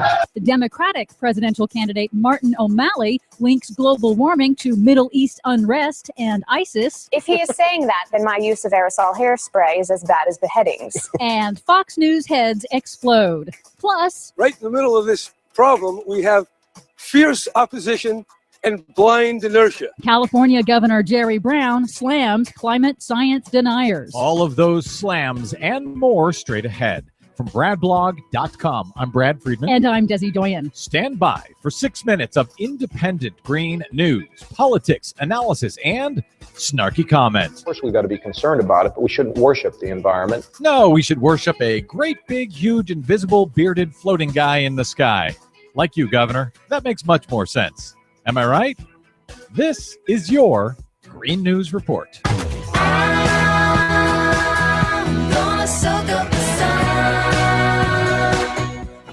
Okay, Desi Doyen, I suspect you may be breathing a sigh of relief. We have maybe, just maybe, the final major presidential candidate to enter the race this week, which means your yeoman's job of tracking each of their climate change positions over these past many months is almost over. There are probably a few more that are going to pop up anyway. They're like whack-a-mole. All right, well, you just keep whacking. What do you have for us today? Well, first, the 16th Republican has now jumped into the race for the 2016 Republican presidential nomination. Ohio Governor John Kasich announced his bid on Tuesday. Now, as we've said, we've been tracking the climate change positions of all of the official 2016 candidates. And in an interview with the Financial Times just 2 weeks ago, Kasich said he believes climate change is happening, but he's not sure it's time to do anything about it. We have an obligation to the environment. Of course, we've got to be concerned about it, but we shouldn't worship the environment. And I wouldn't want to create any kind of dramatic economic change of policy, because I'm still not sure, I don't know that anybody is fully sure of all the causes and all the science. Oh, man. All right, let's unpack that. First, nobody's worshiping the environment. What we're trying to say is, let's keep the planet alive. That's all it is. And the idea that yeah, we may have to spend a lot of money to save ourselves, given that we have spent so much more money essentially killing ourselves over the past 50, 100 years. And yes, people do know who is responsible. It is man. And in more recent history, in practice as governor, Kasich rejected federal funding for high-speed rail and rolled back Ohio's wildly successful renewable electricity standard, which had saved Ohioans over $200 million and lowered their electricity rates. So is it fair to say that John Kasich both pretends to not be a denier and pretends to be a denier? All at the same time. It's quite a trick. He's very good. Right-wing media was in an uproar this week after Democratic presidential candidate and former Maryland Governor Martin O'Malley linked historic mega drought in the Middle East to unrest in the region. One of the things that preceded the failure of the nation-state of Syria and the rise of ISIS was the effect of climate change and the mega drought that affected that region, wiped out farmers, drove people to cities, created a humanitarian crisis. It created the conditions of extreme poverty that has led now to the rise of ISIL and this extreme violence. Heads exploded in right-wing media land, figuratively, of course. Here's Fox News host Kennedy. Oh, that's it. It's the mega drought. Finally, we know. I guess when you mix a rise in temperature with a lack of water, you get an Islamic caliphate. Of course, don't tell Fox News, but the Pentagon calls global warming a threat multiplier, and multiple studies have found climate change worsened the 2011 drought in Syria and played a role in triggering Syria's civil war. And we have covered that time and time again on the Green News Report. So I guess they just can't be bothered to do actual research over at Fox News. Meanwhile, California Governor Jerry Brown blasted the climate change denial industry and their friends in politics and the media for obstructing action on climate change at a two-day climate summit at the Vatican in Rome this week. We are talking about extinction. We're talking about climate regimes that have not been seen for tens of millions of years, that requires that we react. Right in the middle of this problem, we have fierce opposition and blind inertia. And that opposition is well financed. And former California governor and action movie star Arnold Schwarzenegger also warned the conference, quote, "I've starred in a lot of science fiction movies, and let me tell you something, climate change is not science fiction." And that's the guy who used to drive his Hummer around proudly as a denier. People can change. Only question is, will they do it before it's too late? For much more on that story and all of the others we couldn't get to today, please check out our website at greennews.bradblog.com. Don't forget, you can download the Green News Report anytime via Stitcher, TuneIn, or iTunes from bradblog.com. I'm Brad Friedman. And I'm Desi Doyen. And this has been your Green News Report. When it's time to change, then it's time to change. Nobody tried, come along for the ride, don't you see? When it's time to change. Remembering that united we bargain, divided we beg. Rick Smith. 'Cause he's going the distance. He's going for speed. She's all alone in a time of need. Because he's racing. Welcome back to the Rick Smith Show. Check out the website, thericksmithshow.com. Interesting little bit on CNN yesterday. The guy who's the head of Dunkin' Donuts, Mr. CEO Nigel Travis. He's the head of Dunkin' brand, which is the big, the owner of the Dunkin' Donuts brand. He said that the minimum wage increase that the New York Wage Board had proposed of $15 an hour by the end of 2018, which would be January 1st of 2019. That was just absolutely outrageous. Outrageous. I love that word. He says it's going to affect small businesses and franchises, which his company makes sure that they get enough of. He says it's going to prevent his multi-billion-dollar company from hiring new people. Now, here's the big part of this is Dunkin' Donuts is another one of those names that franchises most of their stuff out. So the person at the Dunkin' Donuts there, that's generally a franchise-owned thing, not his ordeal. They pay him a huge fee to have their name on their building, which is always really twisted to me But again, it comes with name recognition because we're that mindset that we don't know anything locally, that we have to have, oh, it's a brand, or it must be good. We go there. So he thinks it's completely outrageous. I tend to believe what is really outrageous is that Mr. Nigel makes $4,889 an hour. I think that's outrageous. I think someone making almost $5,000 an hour, I think it's outrageous for someone making almost $5,000 an hour to say that the people who are actually making the wealth for him to put into his pocket, wanting 15 over the next 3 years. I think that's outrageous. Just kind of a thought. I think it's ridiculous. It's what we've allowed, isn't it?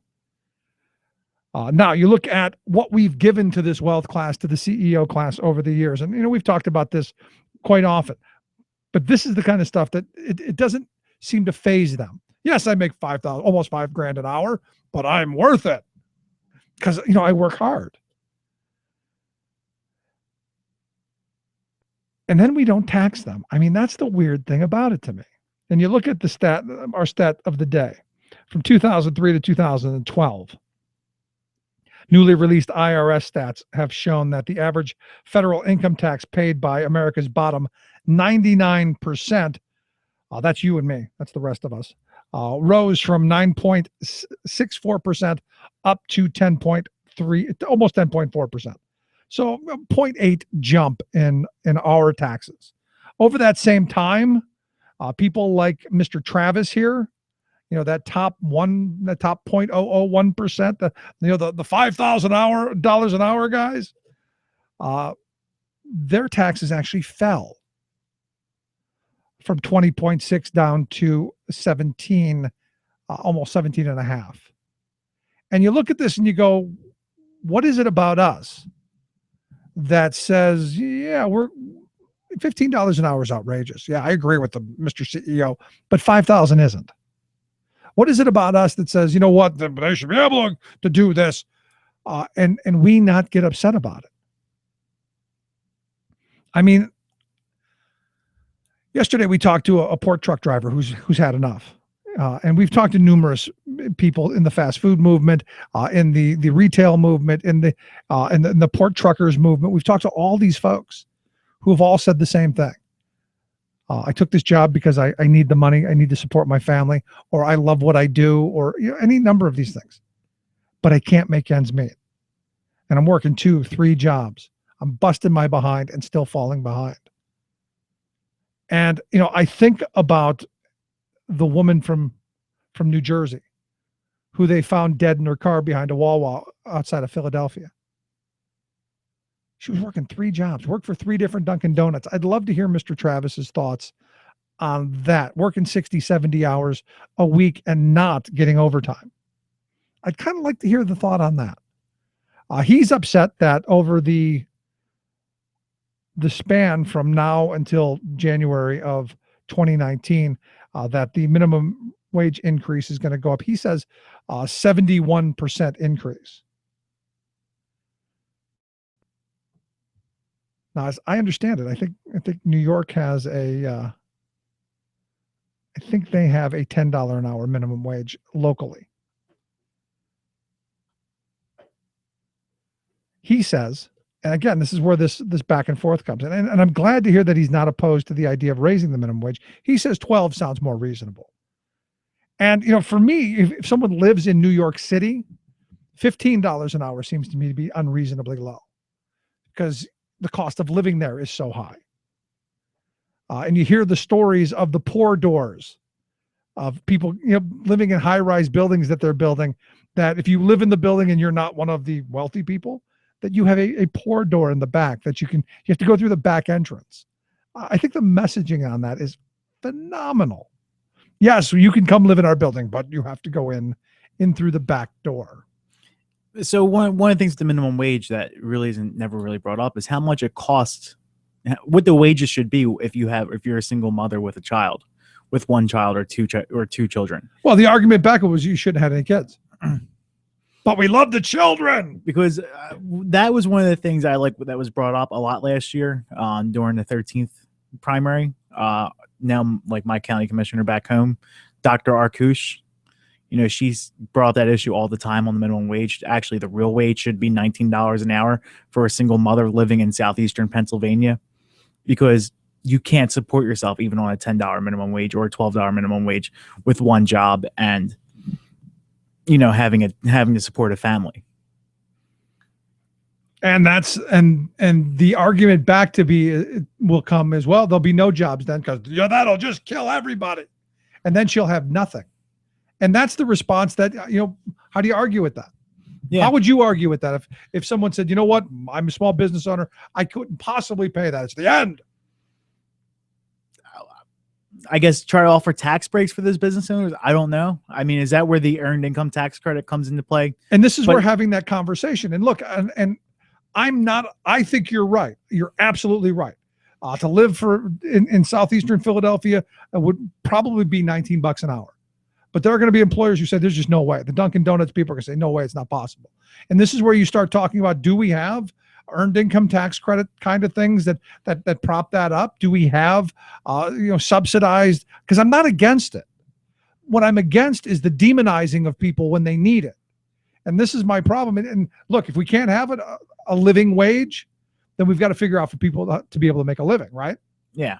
And those are the questions and where the fight usually ends up at just screaming past each other. Okay, if you don't think employers can pay it, how do we make sure that they can? Yeah, and you know, we can afford this. I mean, I think we were talking about this off air a couple days ago about all that money it's getting thrown around with the billionaires, with these people running for president on the Republican ticket. We can't afford it. I mean, the money's there. The money is there. I mean, we're just giving it to Comcast. Yeah. And Time Warner and everyone else who are making money off those ads. And making tons of it. You go, really? Really? I mean, it's obscene how much money these political campaigns are throwing around in these super PACs and all of that. But I guess, you know, it's a driver of employment on a certain level. But you know, it's how's that a driver of employment? I mean, they've all got a campaign guy. They've all got flacks who are out there putting stuff on Facebook and Twitter and trolling each other. And it's this incestuous little pool of insanity. Yeah. Look, we don't make widgets anymore. We can't manufacture a damn thing. So let's just. And this is one of the things that I've always said, like, you know, with these people, like when Twitter went public or when Facebook went public, people were just losing their mind. Oh, this is just so great. And actually, no, it's not. I mean, we're praising a social media site to go public. How many jobs do they have at Twitter or Facebook? Maybe a couple, like 500-600 to a couple thousand at the most. And you're not producing anything out of it that's going to help the local economy. If you had something producing manufacturing in your area, those manufacturing dollars are going to support the people at the grocery store, the people at the restaurants, and everything else. Where with Twitter, I wonder what like the return on investment is in the community with those people. There you go. It is what it is. Let's take a quick break. Right back. Stick around. You're listening to the Rick Smith Show. Be heard to sing. We gotta get organized. We gotta do it today. No more madness confusion. No more misery. We gotta get organized. You're listening to The Rick Smith Show. The price of liberty is said to be eternal vigilance. But just being watchful rarely does anything to stop the theft of our rights. Instead, the real price of liberty is open defiance, the courage to stand against the oppressors. And the price of that can be prison. Doug Hughes has dared to defy the corrupt plutocratic order that the moneyed elites, both political parties, and the Supreme Court have imposed over us. Dismayed and disgusted that we the people are blocked by big money from having our voices heard and responded to, this Florida letter carrier chose to get heard with one dramatic act of civil disobedience. In April, Hughes flew his homemade gyrocopter across Washington and onto the lawn of the U.S. Capitol to protest the usurpation of our most basic freedom, the right to be self-governing. This was no stunt, no spur-of-the-moment outburst, but a thoughtful, well-planned, nonviolent stand against the tyranny of money. Undertaken in the spirit of Henry David Thoreau and Martin Luther King Jr., this mailman on a mission was fully aware of and prepared to pay the price of civic defiance. Sure enough, on May 20th, a federal grand jury indicted this messenger of democracy on a mess of charges that could add up to more than 9 years in prison. Far from backing away, however, he's now calling out you and me. We spend billions protecting the United States from terrorists, Hughes recently wrote. It's time for Americans to spend time protecting democracy from plutocrats. This is Jim Hightower saying, one time when Thoreau was in jail for his defiance of authority, his friend Ralph Waldo Emerson happened by and asked, Henry, why are you here? Thoreau retorted, why are you not here? To be there with Doug in the fight to save democracy from plutocracy, go to democracyisforpeople.org. Hightower's commentaries are brought to you by the Hightower Lowdown, the monthly newsletter with Hightower's populist take on what the powers that be are up to. Find out more at hightowerlowdown.org. The Rick Smith Show, changing America for the better. I'm breaking rocks in the hot sun. I fought the law and the law won. I fought the law. So we spent all this time talking about Donald Trump. What about the other ones? What about the Jeb? What about the rest of them? What about Ted Cruz? What about Rand Paul? What about the other folks going to be taking the stage with the Donald in that first debate? We're going to talk a little bit about that. I've asked Dave Johnson from the Campaign for America's Future, ourfuture.org, to come talk with us. Dave, thanks for taking time, man. Thanks for having me on, Rick. So what about the Jeb? The Jeb. Jeb Bush gave a speech to at Florida State University. You're going to love this, where he talked about how there's a problem with the revolving door and with lobbyists and things like that. Yep. And he proposed as a solution to get rid of government. Okay, first of all, he gives a speech about lobbyists, and the speech was put on by the Chamber of Commerce. Right. The Chamber of Commerce, the biggest lobbyist organization in the country. Yes, former lobbyist himself. But his solutions, all of his solutions were okay. Like one of them was that members of Congress for a certain number of years can't go and become registered lobbyists. Okay, there's so many holes in that I don't know where to begin. But, right. But here's the thing: his solutions are, he says, to cut back. He says on bureaucracy. He says he wants to, for every 3 government employees who leave, he wants to hire 1. So. Isn't that what we've been doing? Oh, yeah, we've been doing it. So it makes things even worse, like how they're closing Social Security offices because they don't have enough. There's all kinds of things. You heard about the. Wow, your phone is terrible. Your phone is absolutely terrible. I'm using this phone because the other phone stopped working so well. If I go outside, there's too much wind. Yeah. Call me on my landline real quick. No, but at the end of it, look, the way we get rid of the Bush is just get rid of the Bush, right? Right. Well, which Bush is this anyway? But okay, so more of what he wants to do. He wants to. There's this whole list. One of them, he's got the line item veto, which means the president gets to decide what gets funding and what doesn't, essentially. Then he's got pay cuts and no raises for existing government employees, trying to force them out. Right. He's got a merit plan for managers in the government who get bonuses and incentives for cutting spending. Nowhere in there is the idea that the government's supposed to be there to serve us. None of this is about how the government can better serve us. It's about how they can starve it. Pension cuts for government employees, all of these things. And the idea then is to force people to leave the government, and then they only hire 1 for every 3 that leaves, so the government starts to fall apart. Okay, so this is all about getting government out of the way of corporations, which, I mean, if you don't have government, and government's not strong, what replaces it, Rick? For-profit corporations. Exactly. So, and another thing that happens if you don't have government, corporations can exploit you. The government stops corporations from doing all kinds of scams on people, all kinds of fraud and crashing the economy and all of that. But here's another example of these, what they call cost savings, is you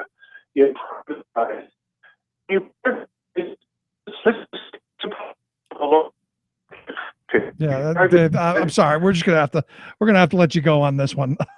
I wish we could have stayed, but wow, I'm with you. I'm with you on. Look, what it comes down to is pretty simple. That the costs of doing business, the cost of running a government, the way things are going, they want the starve the beast model. It's about destroying. It's about restraining. It's about taking these things on. And you listen to the Jeb Bushes of the world, you listen to the Grover Norquists, you listen to the rest of them. It's really about how do you starve the beast?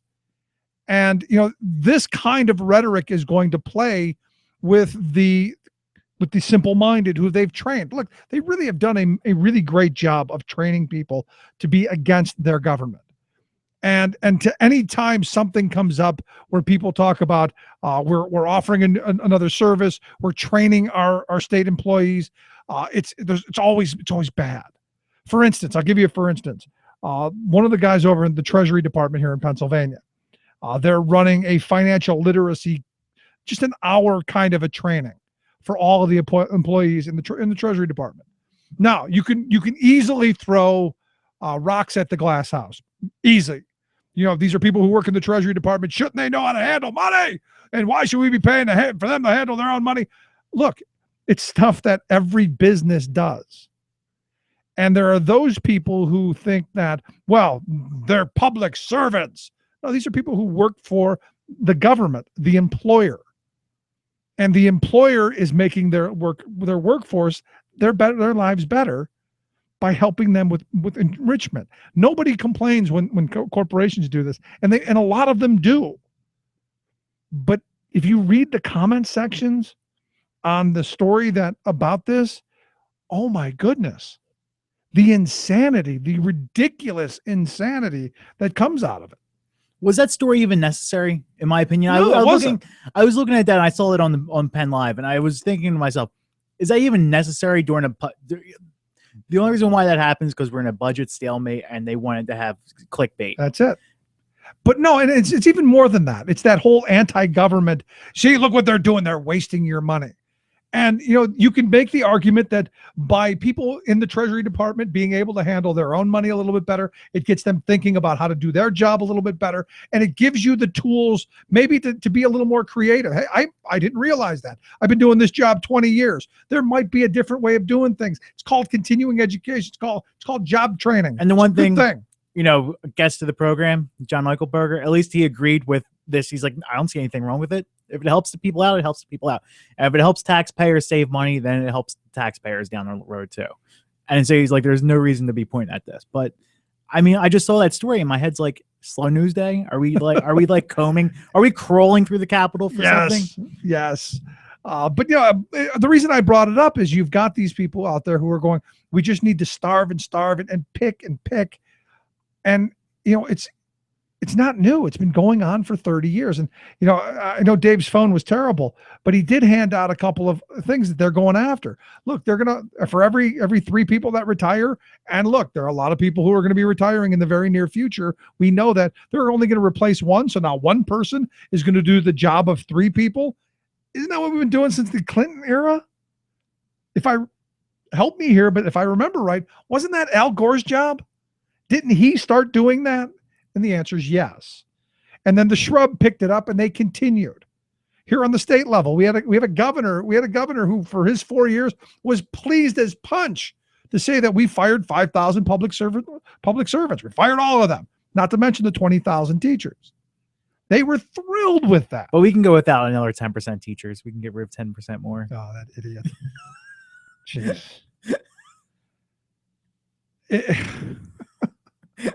I'm sorry to rain on your parade there. No, I mean, the reality is the sad reality, and I think it speaks volumes about where we are in this country, is that guy is a sitting state senator. And oh, wow. I think that's a good place to leave it. Just the insanity of that alone.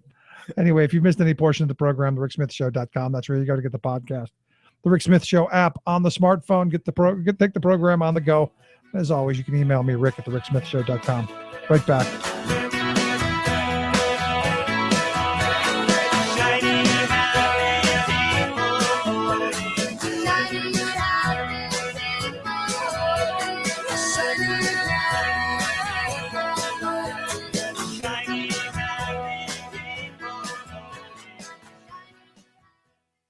You're listening to The Rick Smith Show. For more information, go to thericksmithshow.com. If you've missed any portion of the program, you can download the podcast at thericksmithshow.com.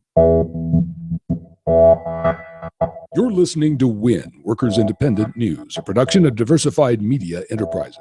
I'm Doug Cunningham. Under a strike threat by 1,200 airport workers at JFK and LaGuardia in New York, Aviation Safeguards cut a deal for labor peace that avoided the strike. SEIU 32BJ President Hector Figueroa said the workers' voices have been heard and they will be guaranteed a peaceful environment in which to decide whether to form a union. Pro-union airport security guard Michael Carey. It's not them against us. We are trying to get them, the companies that we are working for, we would like them to see eye to eye with us. We're earning 1010 right now. We got that from the Port Authority's input, not from the companies that we work for. And as you know, 1010 is not feasible in this environment, especially in New York and everywhere. You know that. The airport workers had planned to strike the New York airports at 10 p.m. Wednesday night, but the union neutrality agreement with the employer averted the strike. Center for Economic and Policy Research economist Dean Baker says wage growth for U.S. workers is essential to Social Security long-term solvency. The Social Security Trustees report this week showed that the Social Security Disability Insurance Fund faces a shortfall in 2016. Unless Congress acts, the Social Security Retirement Fund faces a shortfall starting in 2033, unless action is taken to make sure it's fully funded for 75 years after that. Baker says wage growth is the key to Social Security solvency because upward redistribution of wage income over the last 3 decades, he says, has played a large role in the projected shortfall. As income has been transferred from ordinary workers to those at the top of the wage distribution, a large share of wage income has escaped taxation. Baker says in 1983, when the wage cap was set on Social Security taxes, it covered 90% of wage income. Today, just 82% of wage income pays Social Security tax. If worker wages increased, it would also be easier to afford a small increase in the Social Security tax to further strengthen solvency. Baker says Social Security can be fully funded with only minor fixes. GOP presidential contender Jeb Bush wants to end Medicare.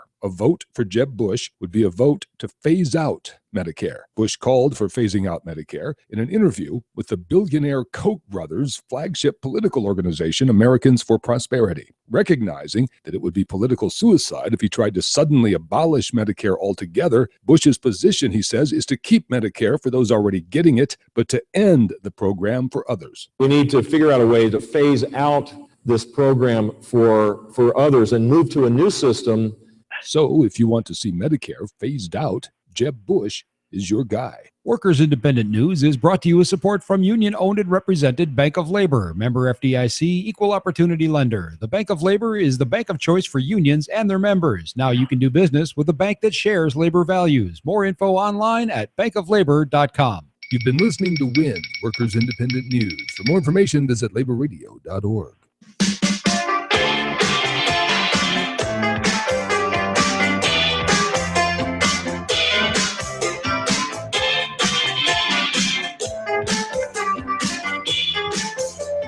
Welcome back to the Rick Smith Show.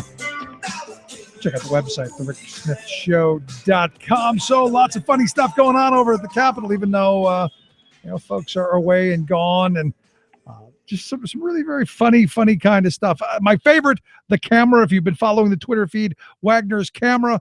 Lots of funny things over there. No skirt shots though. No mirror to get up there. Interesting. Anyway, let's find out what's going on over at the Capitol. A little Harrisburg review, if you will. That's why I've asked Eric Epstein.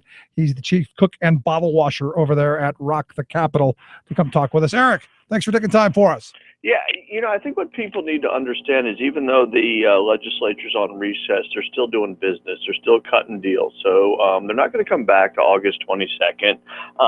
To put things in perspective, based on the 2009 shutdown, state workers will be paid. the legislature has a slush fund, so they'll be paid. But we're starting to look at social service cuts on 8/115, and that's going to be significant. What you were talking about earlier in terms of Scott Wagner, you're talking about a guy that essentially is on the same level as Donald Trump. He's very voluble. He really doesn't have much to say. I think he's a destructive player right now in terms of the budget and moving Pennsylvania forward. If you set the cards out, what you have right now is a Senate that has sent some legislation to the House. Some of it's not bad. The House is recalcitrant. They're not going to do much. And the governor is like changing hands. So it's a very strange, dynamic that we have. And I'll be frank with you. If you review what we're looking at, I think at the end of the day, the budget probably gets done September, October. Rick, there's absolutely no way that it gets done sooner than that because they're not going to come back. They're on summer vacation. That's just the reality. Probably some gains in education. I really believe that. There has to be. Yeah, maybe. I mean, with liquor, it's not going to be privatized. It may be modernized. Medical marijuana is still stalled out, and Marcellus Shale, I'm just not seeing it. I mean, right now, if you look at the global perspective, what's happening in Saudi Arabia with Iran, I think there's a lot of production going on, and I think the R's right now are pushing hard for some kind of flexibility on severance. So to back up, because we started with Scott Wagner's camera, Scott Wagner is a destructive force in Pennsylvania politics, and I think he's having an influence on the Republican caucus. Yep. When you look at what's happening in Totem, I still say what I said before, that you'll have a pedestrian budget probably done in October, educational gains, some modifications in liquor. Don't know if we can get medical marijuana done. Marcellus Shale is going to be, I think, the thing right now that folks are arguing about the most. And at the end of the day, I don't see any movement on pension reform, maybe some pension obligation bonds. From what I'm hearing is the state is looking to float about $3 billion in bonds. And I think we all have to acknowledge the fact that when it comes to pensions, Rick, it's a revenue issue. We have a debt to pay. We made a contract with workers, and we're going to pay the debt. And I will tell you this, and I know this is going to surprise you. I think more and more people are coming to that conclusion. But not the people that seem to matter. The people on the Republican side of the aisle don't seem to be getting that. No, I think they are. Actually, even though they had 110 votes for Senate Bill 1, which was a pretend pension bill, I think there were probably 80, 90 Republicans hoping it wouldn't go through. I think at the end of the day, the reality is this. We have a $53 billion revenue gap. It has to be met. Moving to 401k, and a lot of people find that to be an attractive alternative, doesn't deal with the issue. It actually makes the issue worse. Right. So I think pension is kind of stalled. What I would tell folks is I think you'll see pension obligation bonds. I think that's kind of dangerous because that's changing out one credit card for the next. And I think in terms of the House of Tom Wolf, we're at a pretty interesting point. Katie McGinty has left. She is absolutely running for Senate. I don't think there's any doubt about that. Right. It'll be McGinty versus Toomey. She was replaced by Mary Eisenhower, who's very partisan, and her husband, Bill Patton, is a spokesperson for the House Ds. So I think at this particular point in time, we're not going to see anything dramatic, anything bold in terms of a budget. We're in holding pattern, and I'm being realistic here. I think the budget gets done prior to the November election. That's about it. That'll be interesting to see. Yeah, I mean, but do you think look, you also have the other candle burning, and that's the persecution, prosecution, whatever you want to say, of Steve Reed, and I think that's going to probably take center stage. And you were around during a lot of that stuff. Yeah. I mean, is Reed somebody who's absolutely guilty in this? I think it's ambiguous. Steve and I went at each other. We went at each other hard. I mean, it's hard to deny that he made positive gains for the city of Harrisburg, Rick. Right. I mean, when you go to the city of Harrisburg, there are tangible assets that provide a benefit. I think he took shortcuts. Obviously, he did things that probably should not have been done. I've spoken to him recently. His health is not good. He's a man that is at 65, stage 4 cancer. Probably not going to live a lot longer. It doesn't mean that he shouldn't be held accountable, but this is not a guy that enriched himself. It's it's complicated. And I sued the city and I sued the mayor over the incinerator. And I stand by that. But by the same token, if it were me and it's not me and I were the mayor of Harrisburg, I think we need to move forward. I think we, want to hope that Steve Reed, gets better, feels better. And I want to make sure that we go after the right people. And I'm not sure we're doing that, Rick. No, I'm with you. You look at this, and we're going after a guy who clearly we're not getting anything out of. Right. And as you've said, he's not going to probably be around much longer. So it just seems like we're kicking somebody and trying to say this is the reason for it without actually going after the people who really benefited. Well, I think that's what you have to look at, and that's what frustrates me. I've been to his house recently. We're collegial, we chat. It's not to say that he should not be tried for things that, in my mind, were kind of not only pushing the envelope, went way over the top. I mean, he was mayor for 28 years. If we're serious about reform, we should talk about term limits. We should talk about adjusting the strong mayor system. Stephen needs to be held accountable for the things he did that were on the margins. There's no doubt about this, but this is not Vince Fumo. Rick, when I was at his house, this is a guy that's probably a hoarder. He doesn't have, he didn't enrich himself. It doesn't mean that what he did was correct. So I want to make sure everybody understands that. Everybody needs to be held accountable, but what I would like to see happen is the people that enrich themselves and, did things that, in my mind, were, corrupt, they need to be held accountable too. I'm concerned what's going to happen here is that folks will make Steve Reed the fall guy. He did stuff he should have done, and as I've said repeatedly today, okay, that's fine, let's go after him. But are we going to get to the folks and this is what concerns me.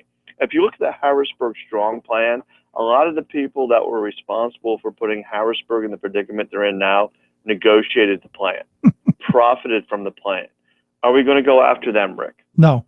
Okay. Why did Corbett not go after the city of Harrisburg? Why did Ed Marsico not go after the city of Harrisburg?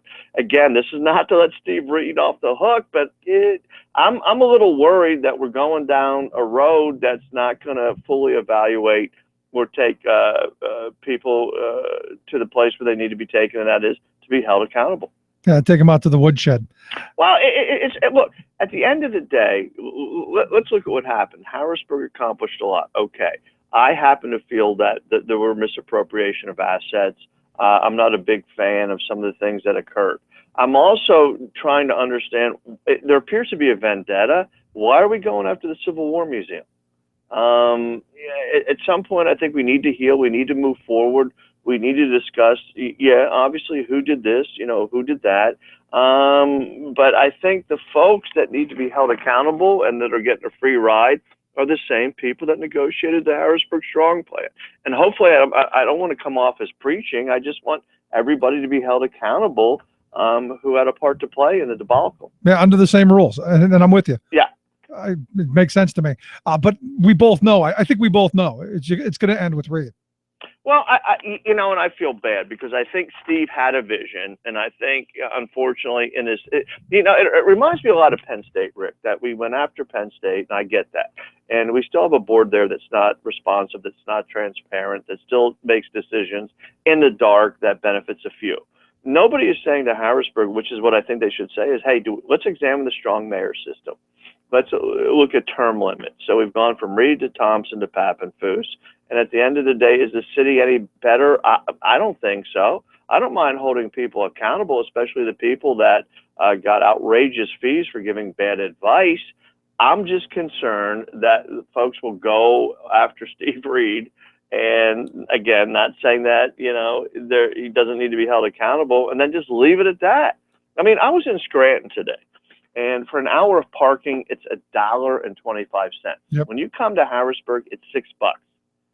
$6. If you look at the price of the incinerator, it's inflated. So I don't know where we go from here as a community, but I'm hoping at some point we heal and move forward. Yeah, and actually get services done reasonably. I mean, the parking situation in Harrisburg, it's almost criminal in my view. It's chilling. Well, I'll be honest with you. I do not do business in Harrisburg.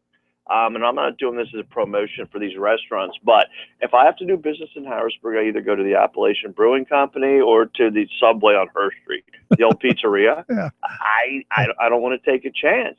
Also the bigger picture is at the state is it looks like we're back to where we were, gridlock for absolutely no reason. And look, this may sound, I think, kind of unique, but I believe people need to embrace this. The only person in the city of Harrisburg that got a mandate was Tom Wolf. Tom Wolf got a mandate to deal with public education. Yep. Tom Wolf got a mandate to deal with a lot of issues. The House Republicans didn't get a mandate. The Senate Republicans didn't get a mandate. Eric Pappenfuss didn't get a mandate. I'm asking you, Rick, how the hell are we here? When we talked last year, all we could think about is, okay, let's move on. Let's get rid of Corbett. We'll get the new guy in. The new guy's in, and we're still seem to be locked in the same logjam. But do you think we're locked in a logjam? Yes, but do you think things are going to end up better because of it? I mean, Yes. Yes, Yes, at some I do. point, and this is where I give Tom Wolf a lot of credit. Absolutely, you're he right. has stood his ground, and he sent the garbage back to them. He could have signed some of that stuff out of expedience, or he could have capitulated on a bunch of stuff. But I give him credit; he's actually stood ground.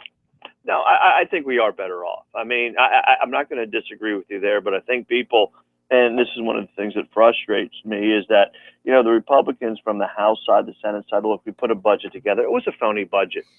Rick, it was a phony budget. I think it's very clear, and if you look at the margin of Tom Wolf's win, and it was decisive, that people wanted change. And they wanted change when it came to public education and just how folks behave, and they're still behaving the same way.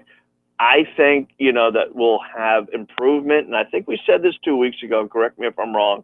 It'll probably be a little more marginal that you and I would want. I wanted something more dramatic. But I also am looking ahead to the future. I think what's important, and this is an issue I don't think you and I have discussed, is that Tom Wolf wins re-election so that we finally have sane people in control when it comes to redistricting. No, that's a big one. It's one of my big concerns, and I'm looking at the Republican side. Who's early throwing their names out as the gubernatorial choices, and you look at Wagner, who obviously would want it, and Corman, and some of the others. I don't know anyone who's going to be able to take on and beat Wolf. No, here's the deal: is a lot of people need to understand that Tom Wolf is I think still very popular. Rick, absolutely. I think people like him. They understand that he's got a good character. There's obstructionism going on. I think he will make progress. It'll probably be at a pace that it's not as rapid as I would like to see. Scott Wagner is not going to be governor, and Jay Corman is in my mind more radical to the right than people want to believe. I mean, his folks have been supportive of Santorum. I believe Santorum and Corman still have a very close relationship. Well, he endorsed him. I mean, Corman and Turzai and the rest of them just endorsed Santorum. Yeah, and I don't think people know that. I really don't. And that's one heck of a troika, don't you think? Santorum, Corman, and Turzai. But I'm going to be honest, politically, I don't even know why you do that. It's not like Santorum's got a snowball's chance. No, but the Corman family was early on behind Santorum, right? And I don't. How many people are running for Republican president? There's about 200, but 16 that there are like 250 people who have filled out the paperwork, and there are I don't know how 16. you feel about this. I know Donald Trump is outrageous. As far as I'm concerned, continue to be outrageous, please. Yes, because you're putting together a majority for Democrats, a brown, black, labor, environmental that's going to be formidable for a long time to come. I mean, every day I get up and I read what Trump is saying, which is ridiculous and incoherent. But it's what they believe. I mean, that's the thing. It's what they believe, Don. It's the kind of insanity they believe, Eric. This is the stuff they whisper to each other in their cloakrooms and in their private clubs. I've got an uncle who's fairly well-to-do. Right. He's been telling me this stuff for at least the last decade. Well, I would like to disagree with you, but I asked a high-placed Republican, what do you see in Donald Trump? And this is what he said to me. He's just saying what's on our mind. Yep. And I'm thinking, so crazy is on your mind? Absolutely. So, no, crazy is the mind. But Rick, think about this. He makes Michelle Bachmann and Sarah Palin look moderate. In fact, the Donald and Sarah were just together, I guess, the other day. There was an article I read that, Sarah's backstabbing McCain by out there carousing with Donald Trump. I go, that would be the perfect ticket, man. The Trump Palin ticket. Look, what I'm seeing right now, and what we should be serious about is, I do see the Democrats winning the presidential race again. I think the Toomey McGinty race is going to be competitive. I think that's going to be the issue. So you don't see Sestak in it? I don't. I'll be honest with you. I really don't. I'm with you. I don't. I think at the end of the day, and Katie's tough, and her and I have disagreed. She comes from a Philadelphia family, raised by a Philadelphia cop. She's smart. She's bright. She has support from the Clintons and the Gores. I think at the end of the day, it's going to be a really rough primary. I think she comes out of it. I think there's also a reason why Ed Rendell navigated the presidential convention to Philly, Rick. I think we're going to be the epicenter of politics. That's why it's going to be an interesting year, I think. Look, here's the deal. It's always interesting in Pennsylvania. I'm hoping, next time we talk down the road that we're talking about having two Democratic senators, another Democratic presidential candidate, and we just touched upon it. I think one of the most important things for all Pennsylvanians, all 12.5 million Pennsylvanians, is that we have fair redistricting, and that's going to mean reelecting Tom Wolf. There you go. Eric, I appreciate the time, man. Take care, brother. Thanks so much. Quick break. Right back. Stick around. You're listening to The Rick Smith Show. We're working people. Come to talk.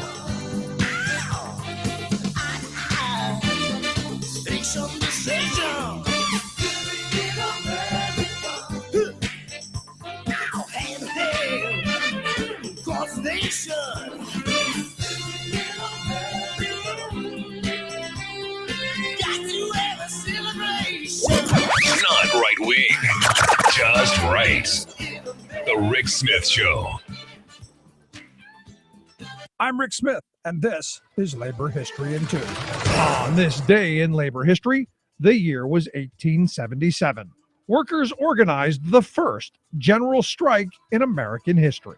The strike was an outgrowth of the railroad strike, which you may know if you're a regular listener of Labor History in 2, that started 10 days earlier in Martinsburg, West Virginia. The drastic wage cuts demanded by competing railroad magnates brought about a work stoppage in East St. Louis on July 22nd. Railroad workers voted to go on strike, shutting down all freight traffic. The strike quickly spread across the river to St. Louis, which at the time was the nation's third largest manufacturing city. The St. Louis strike was led by the Socialist Working Man's Party. The Working Man's Party called for a mass meeting at Lucas Market that gathered an enormous crowd of thousands of workers to declare their strike. The St. Louis strikers set out clear goals of ending child labor and establishing an 8-hour workday. By the next day, the strike had almost completely shut the city down. The strike lasted nearly a week.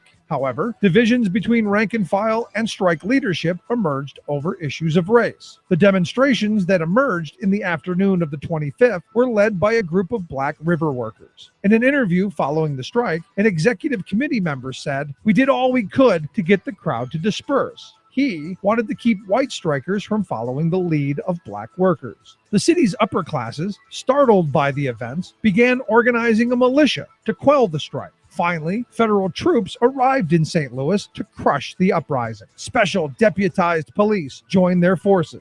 They arrested the strike leaders, injured hundreds, and killed at least 18 people. Labor History in 2 brought to you by the Illinois Labor History Society and The Rick Smith Show. For more information, go to laborhistoryin2.com. Tales of American Political History with Clinton Porter Hackney. We've been discussing what may be the most successful American legislation of the 20th century and the leaders who made it happen. And no one stood taller than Harry Comrie, who was asked by the American Legion to determine the needs of the returning soldiers and draft a bill. Legend says that Comrie wrote his preliminary outline on small pieces of paper and napkins. Whatever he wrote on, he got the job done.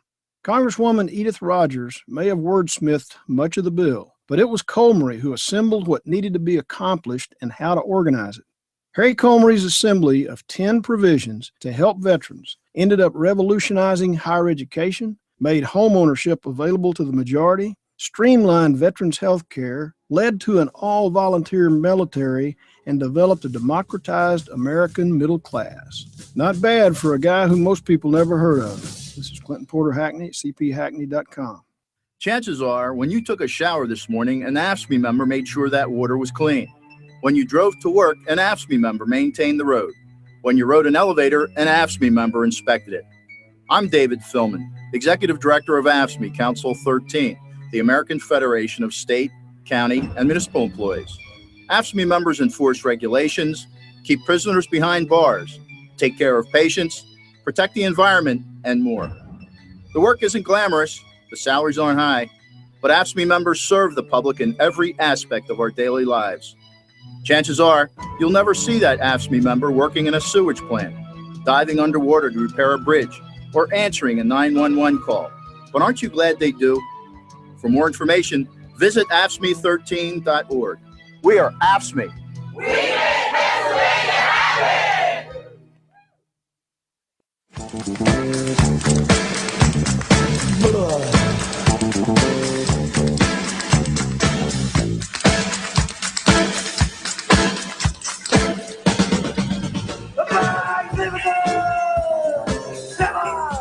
Welcome back to the Rick Smith Show. Interesting piece I see coming out of Arizona. Evidently, the Apache Native Americans, their tribe is now attempting to sue under the guise of religious freedom. And this is one of those things, once you started opening up that religious freedom thing, to me, it started going, okay, where does it lead to next? And I actually think these people have an actual claim because the Oak Flat area that they have there is what they consider their holy sacred place. And what they're saying, the land has been a traditional acorn gathering site.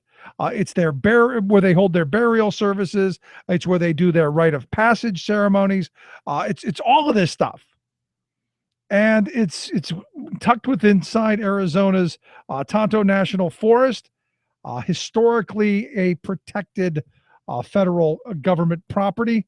And they say, look, it's our sacred land. It's where we come to do our stuff. But last year, I guess what happened was they wanted to, I guess this big copper mine by this Resolution Copper Company wanted to come in and take over this land and mine the land.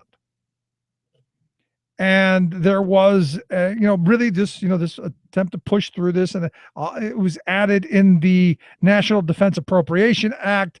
One of these must pass military bills that were rammed through at the end of the year, and really in the 11th hour, the language was inserted by John McCain and Jeff Flake of Arizona to, I guess, put in language that this mining company could take control of 2,400 acres of this in exchange for some land that they already own. So you've given away this valuable land where there's evidently some stuff, but you're taking away these people's sacred land, they're saying. And they're saying we should be able to sue under this religious freedom thing. And, you kind of go, a couple of things pop to mind. But first and foremost is, you guys open this door. The crazy people open the door to this argument. And is it a valid argument? Is their holy land where they do all of their religious stuff, whether you believe in their religion or not? That's not, I don't think is the question. Should we have to give them the land? Should it be, a violation of, I guess there was a law passed in 1978, the American Indian Religious Freedom Act. Is it a violation?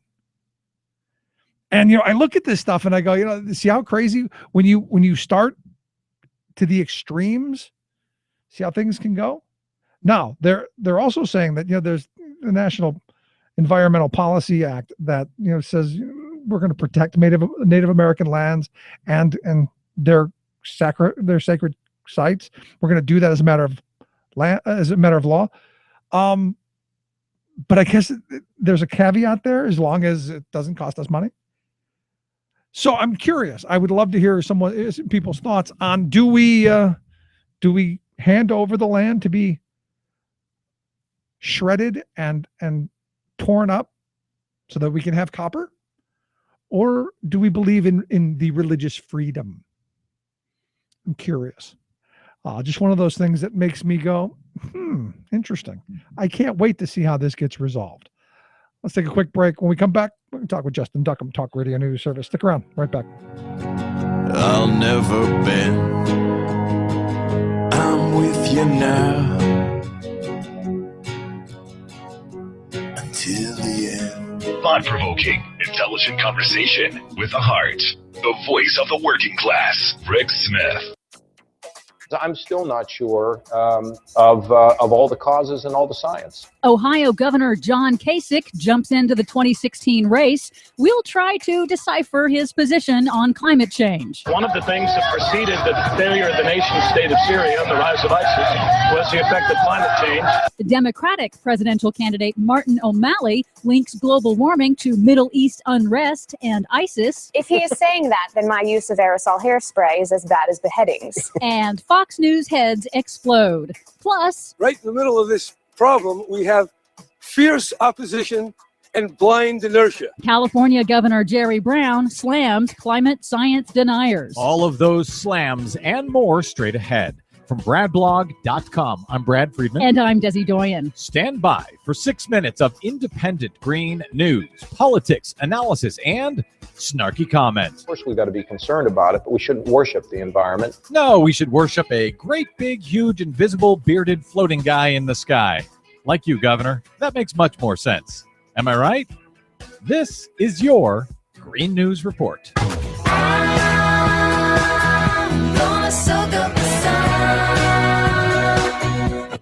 Okay, Desi Doyen, I suspect you may be breathing a sigh of relief. We have maybe, just maybe, the final major presidential candidate to enter the race this week, which means your yeoman's job of tracking each of their climate change positions over these past many months is almost over. There are probably a few more that are going to pop up anyway. They're like whack-a-mole. All right, well, you just keep whacking. What do you have for us today? Well, first, the 16th Republican has now jumped into the race for the 2016 Republican presidential nomination.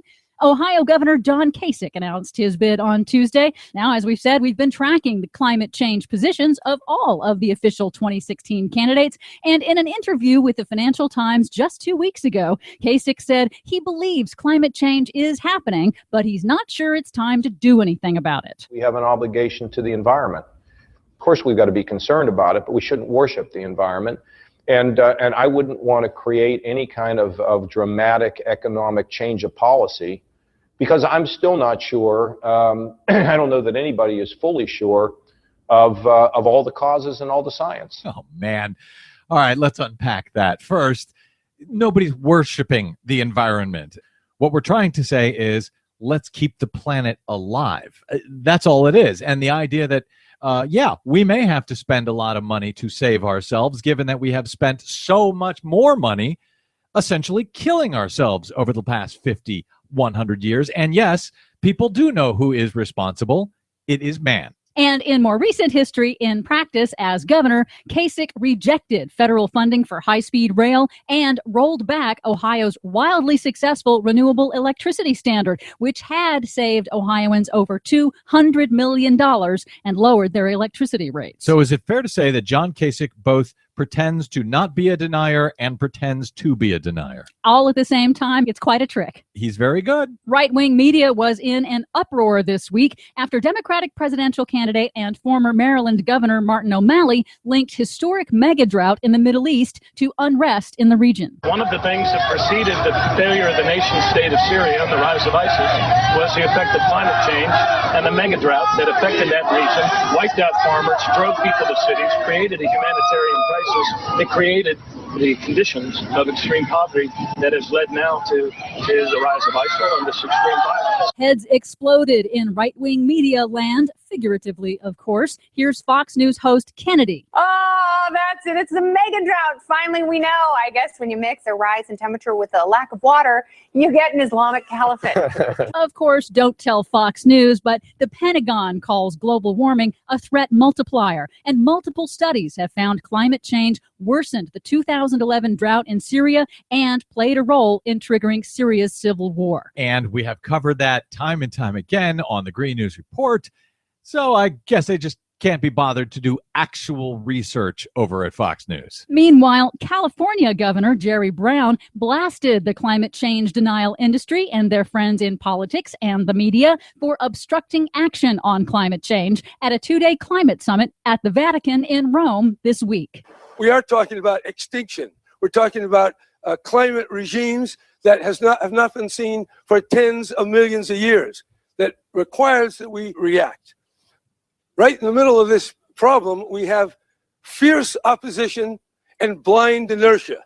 And that opposition is well financed. And former California governor and action movie star Arnold Schwarzenegger also warned the conference, quote, "I've starred in a lot of science fiction movies, and let me tell you something, climate change is not science fiction." And that's the guy who used to drive his Hummer around proudly as a denier. People can change. Only question is, will they do it before it's too late? For much more on that story and all of the others we couldn't get to today, please check out our website at greennews.bradblog.com. Don't forget, you can download the Green News Report anytime via Stitcher, TuneIn, or iTunes from bradblog.com. I'm Brad Friedman. And I'm Desi Doyen. And this has been your Green News Report.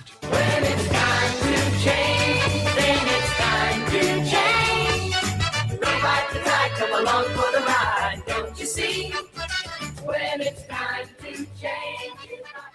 The most important issues of the day. This is the Rick Smith Show.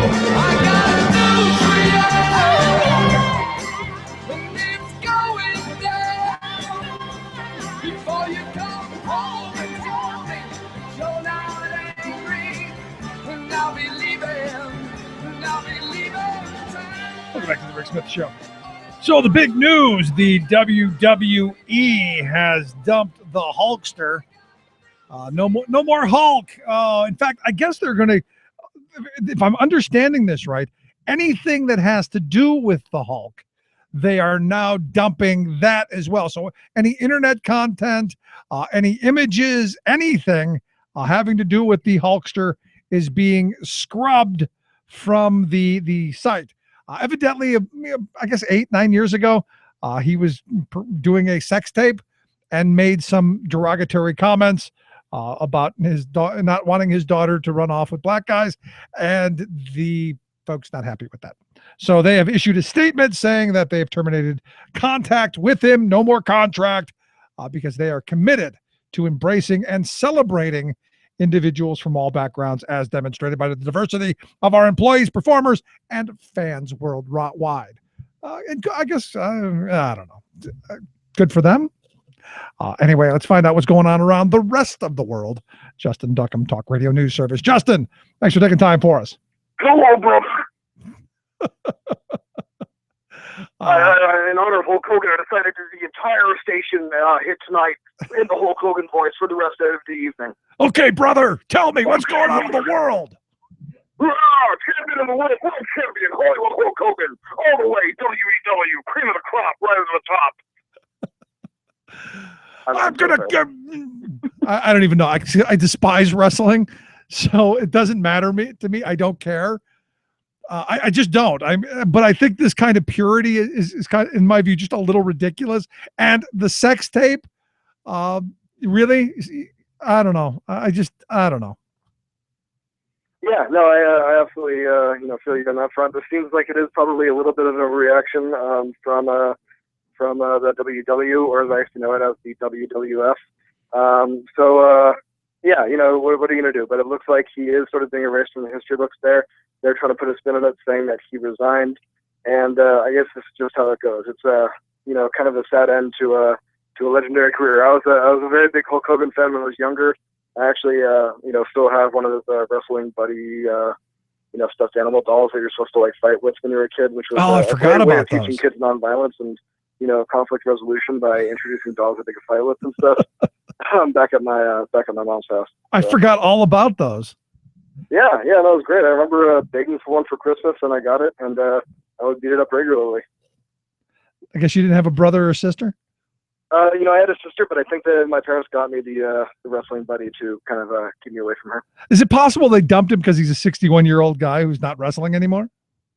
Oh man, I guess it can make sense. But he hasn't wrestled for a while, has he? I don't think so. But I was surprised that they dumped his contract. I mean, at the end of it, you go, really? All right. Well, I think in terms of wrestling, I haven't followed wrestling in years, really, but I just have, nostalgic memories about Hulk Hogan and whatnot. And, it seems, I guess, that they've, gotten rid of everything in the store and, sort of erased its history from the website.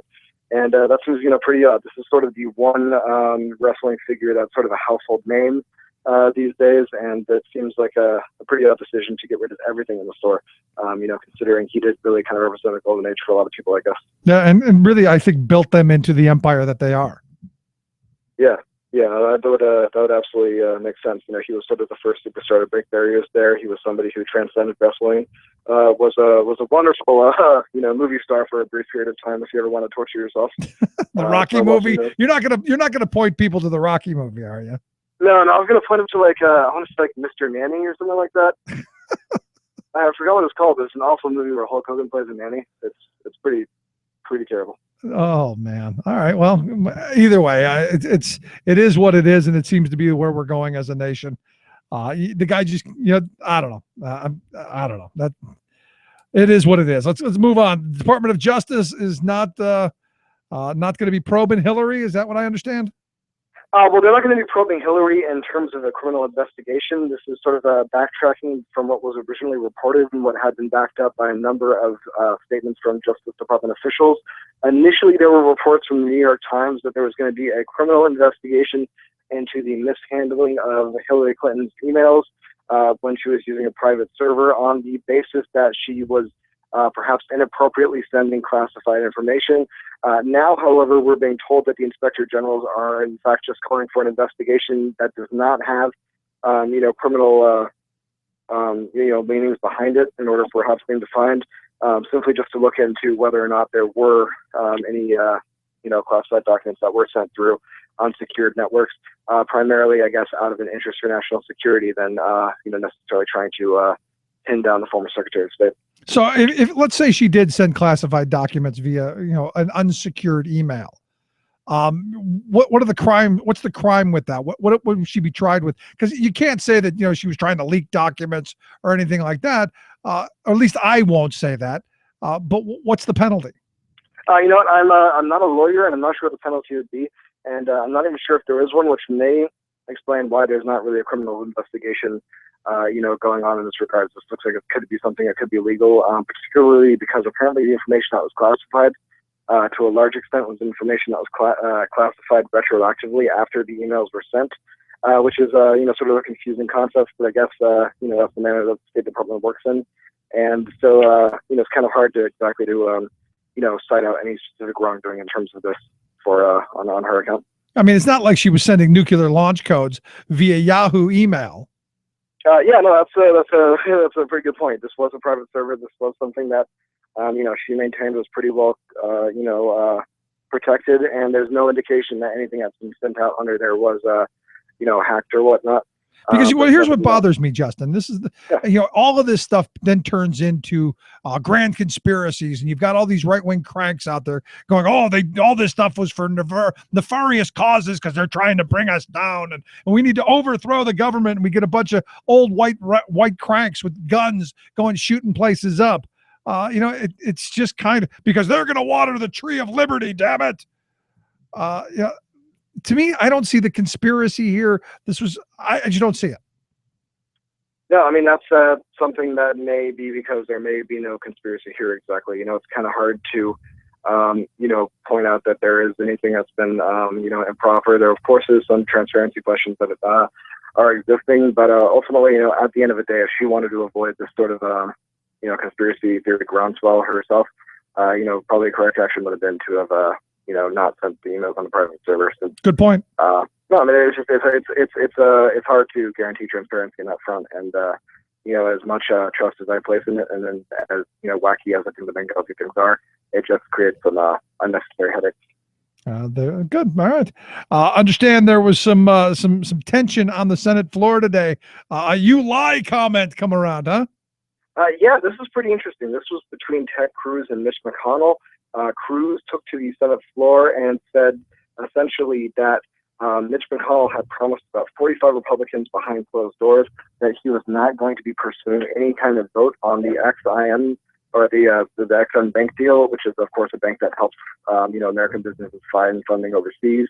It's something that Republicans have been pushing against for quite some time on the basis that this represents crony capitalism and is giving an unfair advantage to a number of businesses.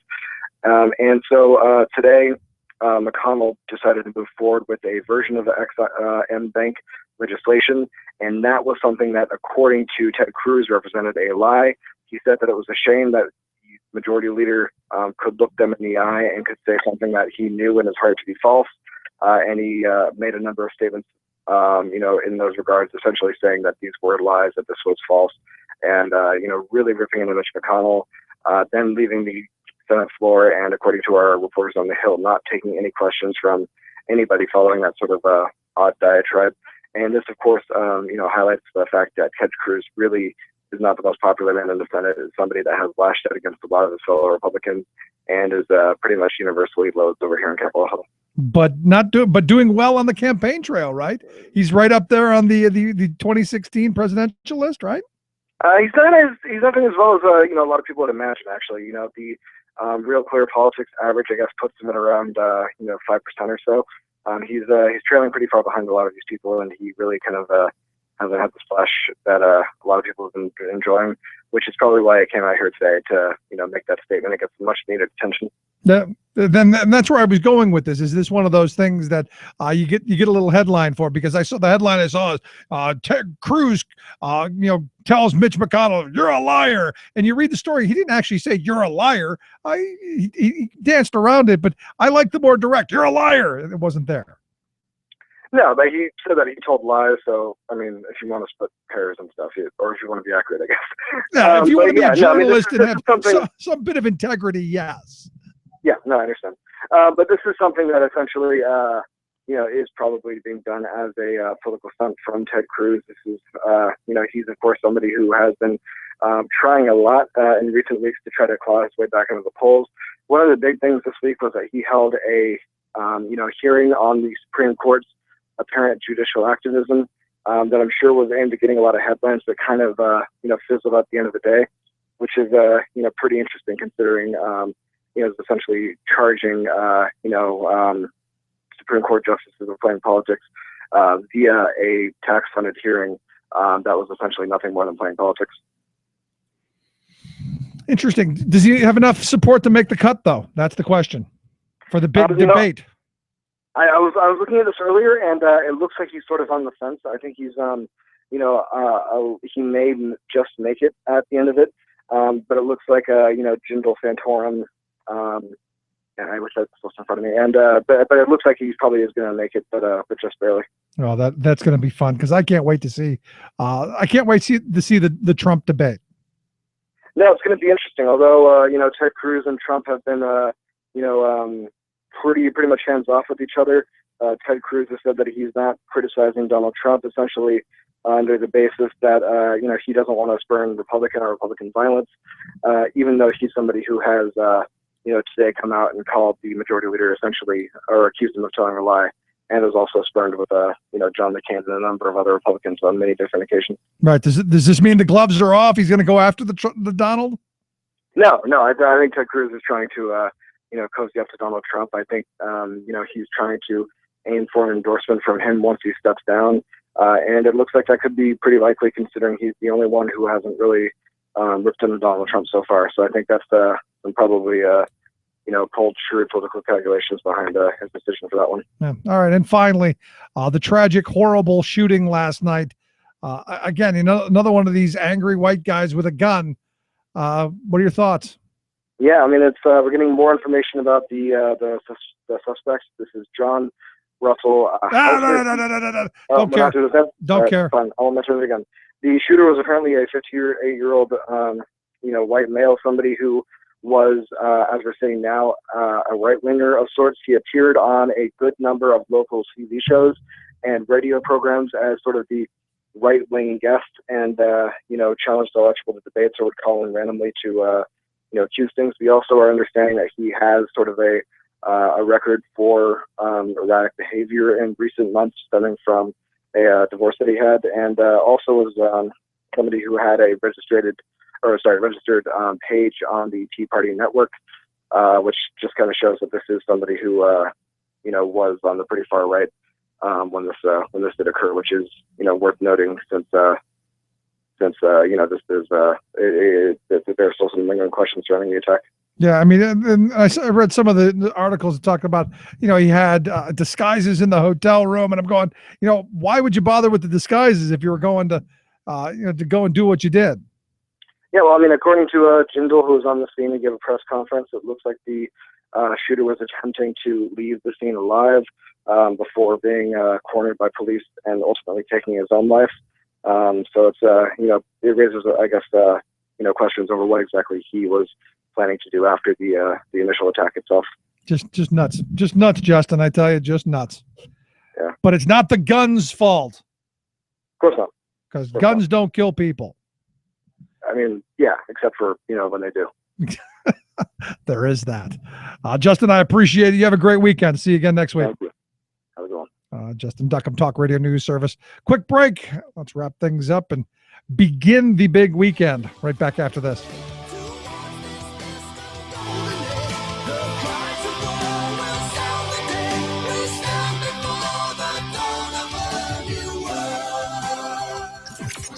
Radio of, for, and by we the working people.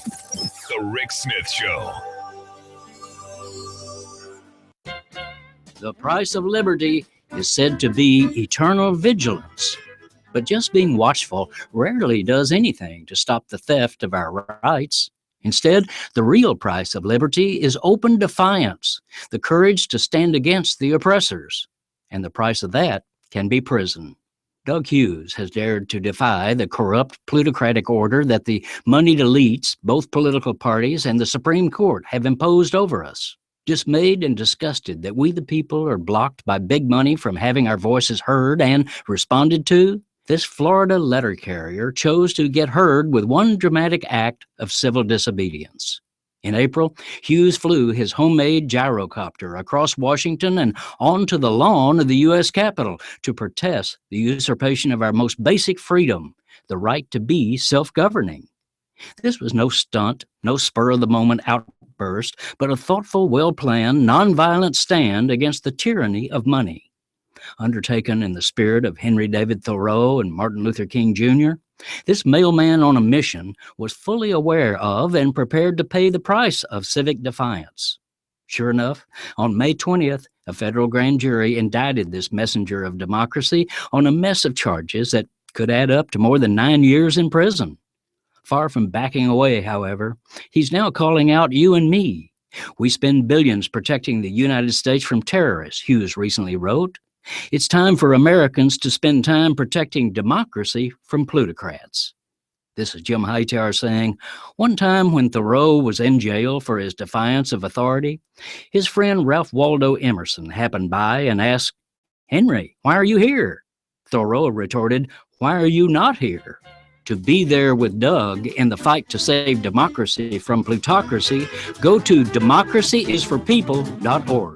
Hightower's commentaries are brought to you by the Hightower Lowdown, the monthly newsletter with Hightower's populist take on what the powers that be are up to. Find out more at hightowerlowdown.org. From New York, this is Your World in 2. I'm your host, Luke Vargas, with the Talk Radio News Service. We're pleased to report that at this moment we have over 10,000 people here in Times Square. 10,000 people. Some audio there from a Wednesday night rally here in New York against the recent Iranian nuclear deal. But the debate over that deal got much more serious today as the Senate Foreign Relations Committee grilled Secretary of State John Kerry, Treasury Secretary Jacob Lew, and Energy Secretary Ernest Moniz. You'll hear in order Democrat Ben Cardin and Republicans Bob Corker and James Risch. We know who we're dealing with. Will we be able to use the powers we've used in the past and build upon them to take action against Iran, particularly in light that they'll have additional resources? Can we do that? Right now, we have some leverage. But 9 months from now, the leverage shifts to them because we have a sanction snapback. What they have, if we ever try to apply that, is what's called a nuclear snapback. Even the NFL wouldn't go along with this. And some responses by Secretaries Lieu and Kerry. So we've never said that there isn't going to be a penny going to malign purposes. Under these sanctions, they've managed to find money to put into malign purposes. We have enormous tools, with or without the Iran Sanctions Act, to snap back sanctions through the NDAA sanctions on oil and financial institutions. The choice we face is between an agreement that will ensure Iran's nuclear program is limited, rigorously scrutinized, and wholly peaceful, or no deal at all. There's a lot more where all of that came from. As of press time, the committee hearing had dragged on for more than 4 hours. For more global news headlines, visit talkradionews.com. Would you dive 14 feet deep in the Susquehanna to keep a bridge safe? Would you spend night after night with prisoners to keep your community safe? Would you spend Christmas Eve plowing snow to keep roads safe? AFSCME members do. Men and women who choose to serve in public service. Mine inspectors, 911 dispatchers, healthcare workers, parole agents. You may not think about them, but no, they're all thinking about you. This message brought to you by AFSCME Council 13. The animals, trap till the cages fall. The cages fall, stay awake in the dark, count mistakes. The light was off. Sanity for a change. The Rick Smith Show. The day is new, and everyone is waiting on you. And you got time. So the next couple of days, we're going to be in Washington, D.C., and you want to follow some of it on the app. We're going to be doing some interviews with the Badass Teachers Association. They're having their big Congress coming up on Saturday evening. We're going to spend all day Saturday doing interviews with folks, talking about education, talking about how we save public education. And as I've said, I think public education is the hill the working class of this country must die on. Once they take that away, once they take away compulsory public education, once they put it in a situation where well, you gotta navigate this and that and jump through hoops, and oh hey, you gotta get into these exclusive schools that, well, we're gonna sham you over. It's the end, because then it becomes who can navigate, who can jump through the hurdles. So it's gonna be an interesting couple days. Looking forward to it. Also, coming up in the coming weeks, we're gonna be taking a week's vacation. The last week of July. It's not really a vacation. No, we don't get those here, but it is going to be the final prep week for us as we hit the road for the People's Tour for America. I say, you got to. This is going to be huge. I think it's going to be fantastic. A great learning experience. Excellent opportunity to hear folks, their stories, all of that. The 2 weeks that follow will be us from the road.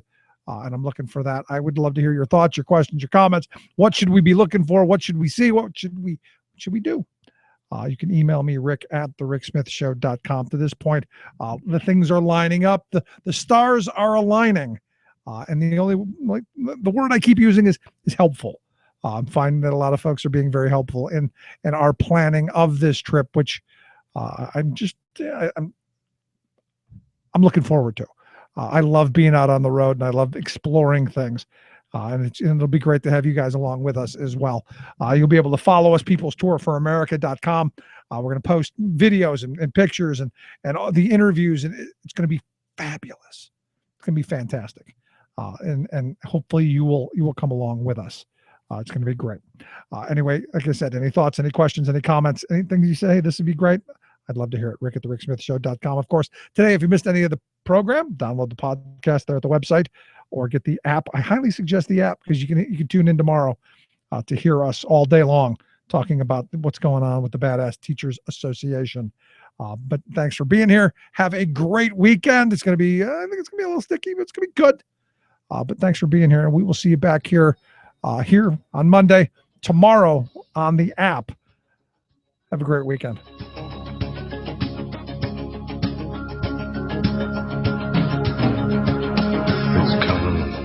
You've been listening to The Rick Smith Show. Together, we can make America better. Email rick@thericksmithshow.com or interact with us anytime at thericksmithshow.com. Until next time, this has been The Rick Smith Show, where working people come to talk. It's coming like time flood beneath the lunar sway. Imperial, mysterious, and amorous array. Democracy is coming to the USA.